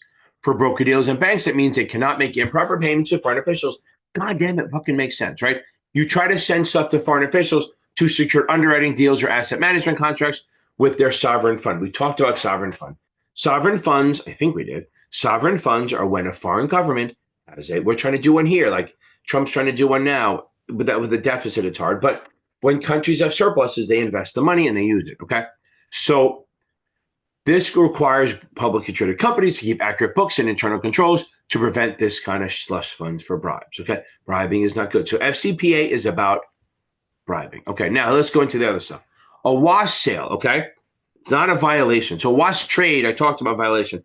A wash sale is when you sell stock for a loss and then you buy back into it within 30 days, you lose the tax deduction. Now, you can use it later, but so a wash sale, you disallow a tax loss. Remember something, because if you lose money trading, you can use that to offset any capital gains and up to $3,000 of your ordinary income each year, and then you carry forward to the next year. But if you do a wash sale, you want to say wash trade, but wash sale, you cannot do that because you sell stock for a loss. Then 2 weeks later, you buy the stock back for some reason. I've done it, made mistakes that time. You no longer can take that loss until you actually sell the stock. So they adjust the cost basis up based on your loss. And then when you actually sell the stock and see out of it, then you can take the loss. So it's almost like you avoid the loss this year, but you can take it next year if you sell the stock. Okay, this is more investment banking stuff. Okay, here we go. IPO, it's just going to be one-liners. IPO, first sale of a stock to the public, usually common stock, first time. A follow-on or an additional is when they issue the second, third, fourth time, okay? So they're both primary offerings. So IPO is the first sale of securities to the public, okay? Common stock usually. A follow-on or an additional offering is when they do it a second, third, fourth time when they try to raise money. Best efforts, remember, underwriter helps an issuer raise money. So they have different types of underwriting. A best efforts, the underwriter tries to sell as many shares as possible without guaranteeing anything, and anything unsold will be returned to the issuer. Now they have under best efforts, they have an all or none, which means you're going to sell all of the shares or cancel the deal. So if I give you 1 million shares to sell and you sell 900,000 and it's an all or none, cancel the deal. But I can do a mini max, right? So a mini max is I want to sell 1 million, but if you get to a minimum of 600,000, then we're a go. So all or none, so all of it or none of it. Mini max is sell as much as you can. If you can get over the minimum, then we're a go. But if you don't get the minimum, we're out. Now, both of those are what they're called contingent offerings because it may not go. So all the money has to be in an escrow account. They don't want the broker-dealers touching that money until it go. Okay, that's best efforts. We do the best we can. Firm commitment. The underwriter basically guarantees it by buying the issue and then selling it to the public with markup. So again, usually best efforts is considered an agent transaction, but a firm commitment is where the underwriter will literally buy the shares, pretty much, buy the shares at like 19 and sell them to the public at 21. And that's firm commitment. We're guaranteeing sale. The issuer has no risk here. Best efforts, the issuer has risk. A firm commitment, the issuer does not have risk. A shelf registration. This allows WICSs, well-known seasoned issuers, big firms that have like 700 million in float or $1 billion in debt, and they've been around for a while, no crime, they're big-time companies. They're allowed to file an S3. And what happens, instead of selling it over a year, they can sell it over 3 years. They can do it all in 3 years or do it a little bit every day if they want, called an at-the-market offering. So these are kind of things that that a WICSy, a well-known seasoned issuer, can do. That's called the shelf, because it's like getting permission, filing an S3, getting effectiveness from the SEC right away, and then you almost put it on a shelf and then sell it when you want to, and it's good. Okay. You might do that when the markets are volatile and you want to wait for it to go up, or you do it when you want to sell a little bit out at a time. You can do that. You can sell out, like, say you get a permission to sell, 100 million shares. You can do like 20 million a month if you want. Okay. A public offering is when securities are sold to the general public. That's an IPO, follow-on, shelf. A private placement, it's where they sell securities directly to accredited investors. That's a Reg D for the most part. Pipe, let's get on the pipe. Private investment in a public entity. That's where a publicly traded company like Home Depot will sell a block of shares to a bunch of accredited investors in a private placement. So it's like a public company, like a Home Depot, Microsoft, shit like that, and they sell shares in a private offering to accredited investors. Now, when we're doing underwriter, we can have what they call a market out clause. A market out clause it allows the underwriter to withdraw due to adverse market conditions. So we'll use an example. Like, say March 5th, I get an underwriting of 2020, I get an underwriting deal, and then I'm going to go out in the middle of March, and boom, COVID hits. They go 2 weeks for the cure, and what happens? We shut down. That's a market out. They go, look, there's no way I'm going to sell my shares during this crazy time. So I went out. And this way you can get out of the deal without paying a penalty. Okay. The underwriting spread. That's the difference between where the underwriter buys the shares from the issuer and sells them to the investors. So that's what I said before. So if I do a firm commitment, the underwriter will buy the shares at 19 and sell them at 21 to the public. That $2 is the spread. There's all little parts of it, but we don't care in this video. A qualified independent underwriter, a QIU, is an independent underwriter. Basically, if like say a broker dealer wants to they want to issue their own shares. They want to be their own underwriter to sell their own shares. Well, there's a conflict of interest. So they'll bring in a QIU, qualified independent underwriter. There's a lot of rules for this to make sure there's a fair and balanced pricing to avoid conflicts. Now, this is a great one. A green shoe clause, not a green shoe, it's a green shoe clause. If I'm an underwriter, okay? If I'm an underwriter, it allows me to issue more shares. So if I issue, I'm backing up. So let's say I'm an issuer, I give you 1 million shares to offer. And it's such a great deal because my company is just fucking awesome, right? So many people want it. It allows you, the underwriter, to sell an extra 15%. There's other parts to it too, but the whole point of it here is that you're allowed to sell another 15% out of the shares, okay? So if I do 1 million, you're allowed to do another 150,000. And what that does is, since I haven't printed them yet, you're technically shorting them, so you'll buy them in the open market and maybe get them cheaper or whatever it is, okay? So again, a green shoe clause allows the underwriter to sell an additional amount of shares, pretty much 15%, without having to come back to us. Now, after it's issued and it's IPO and it's trading, the lead underwriter or a underwriter, the 9 times out of 10 to leader, will do a stabilizing. What that does is stabilization is where they buy the shares. Like say the IPO is at 20, they'll buy the shares at 20 and keep doing it to keep it from dropping. Because remember, people sell, prices go down, people buy, prices go up. So they'll buy stock at 20 to hold it there from dropping until the news gets out. They won't do it forever. They'll do it for a little while. That is manipulation. So it's legal manipulation. It's weird. It's allowed. There's rules. They can't buy above the IPO price. They can't push it up. Like if the stock's trade, say the IPO is at 20 and the last sell is 19. They can bid 19. They can't bid higher than that until it trades up on its own. So if somebody bids 1905, then they can bid that. If it trades at 1920, they can bid that. They cannot bid for it higher than it's trading or the less or that where a higher bid is. Okay. Now other things. Beta, that measures stock volatility relative to the market. So if the stock has a beta or portfolio has a beta of 1.5, it'll move 1.5 times the market. I call it a multiplier, okay? So let's say say you have a beta of 1.5 and the market goes up 10%. You're going to go up 10 times 1.5, which is 15%. And if the market goes down 10%, you go down 10 times 1.5, which is 15%. So a beta of over 1 means you're very volatile. A beta of under 1 or down to 0 means you're very conservative. You're going to move less than the market. If you have a negative beta, it means you move opposite of the market. So it's a multiplier. Now alpha dog, right? Okay, so now alpha is what you do better than expected. So let's do that. It measures a stock's excess return over expected performance. So beta does expected and alpha is what you do above that. So let's get into that.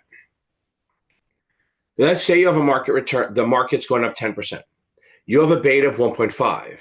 You're going to do 1.5 times 10. So 15% is your expected return. If you, the portfolio manager or the stock does actually 18%, well, we expect to do 15, we did 18, that's positive alpha of 3. If we do 14%, that's a negative alpha of 1. So alpha is what we do better than expected. So alpha and beta kind of go together, kind of like Revenge of the Nerds. Okay. Sharpe ratio. It's a risk-adjusted return. It's basically it's your risk premium. Doesn't matter so much, but it's a risk premium divided by standard deviation, which is volatility. So let's talk about that. Sharpe ratio, SHRP, SHARPE ratio is a risk-adjusted return. So it's gonna come up with what, adjusting for risk, what your expected return is. That's all it is. Okay.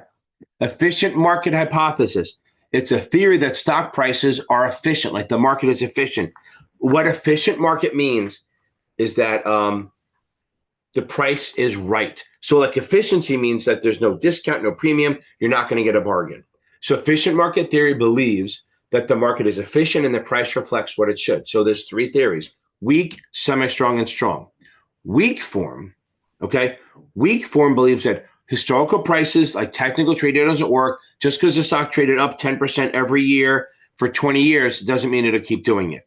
But they do believe that fundamental, you can maybe find a diamond in the rough or maybe find an undervalued stock using fundamental analysis. It's the only one that believes that. Semi-strong believes that all the news that is public is reflected in the price.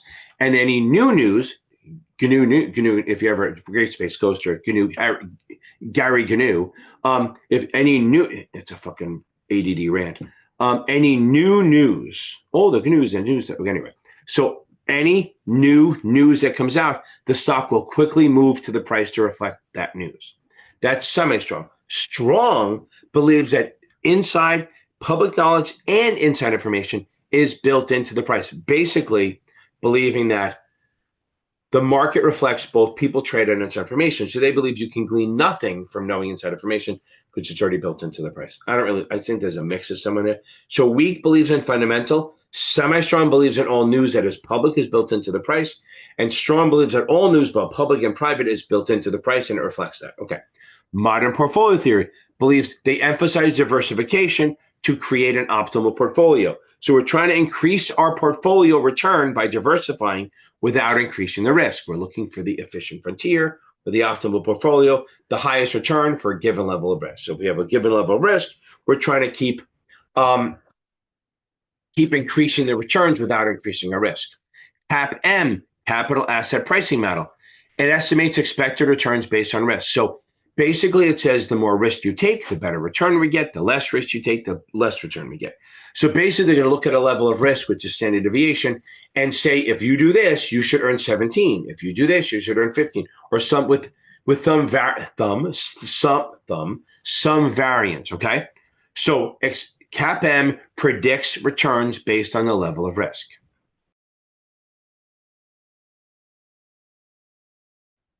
Correlation coefficient.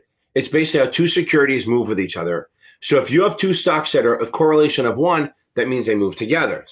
If you have a correlation of 0, they have nothing to do with each other. If you have a correlation of -1, they move exactly opposite. If you have a correlation of 0.5, one goes up 10%, the other goes up 5%. So correlation is how much two securities move with each other. To be diversified, you want to be very close to 0.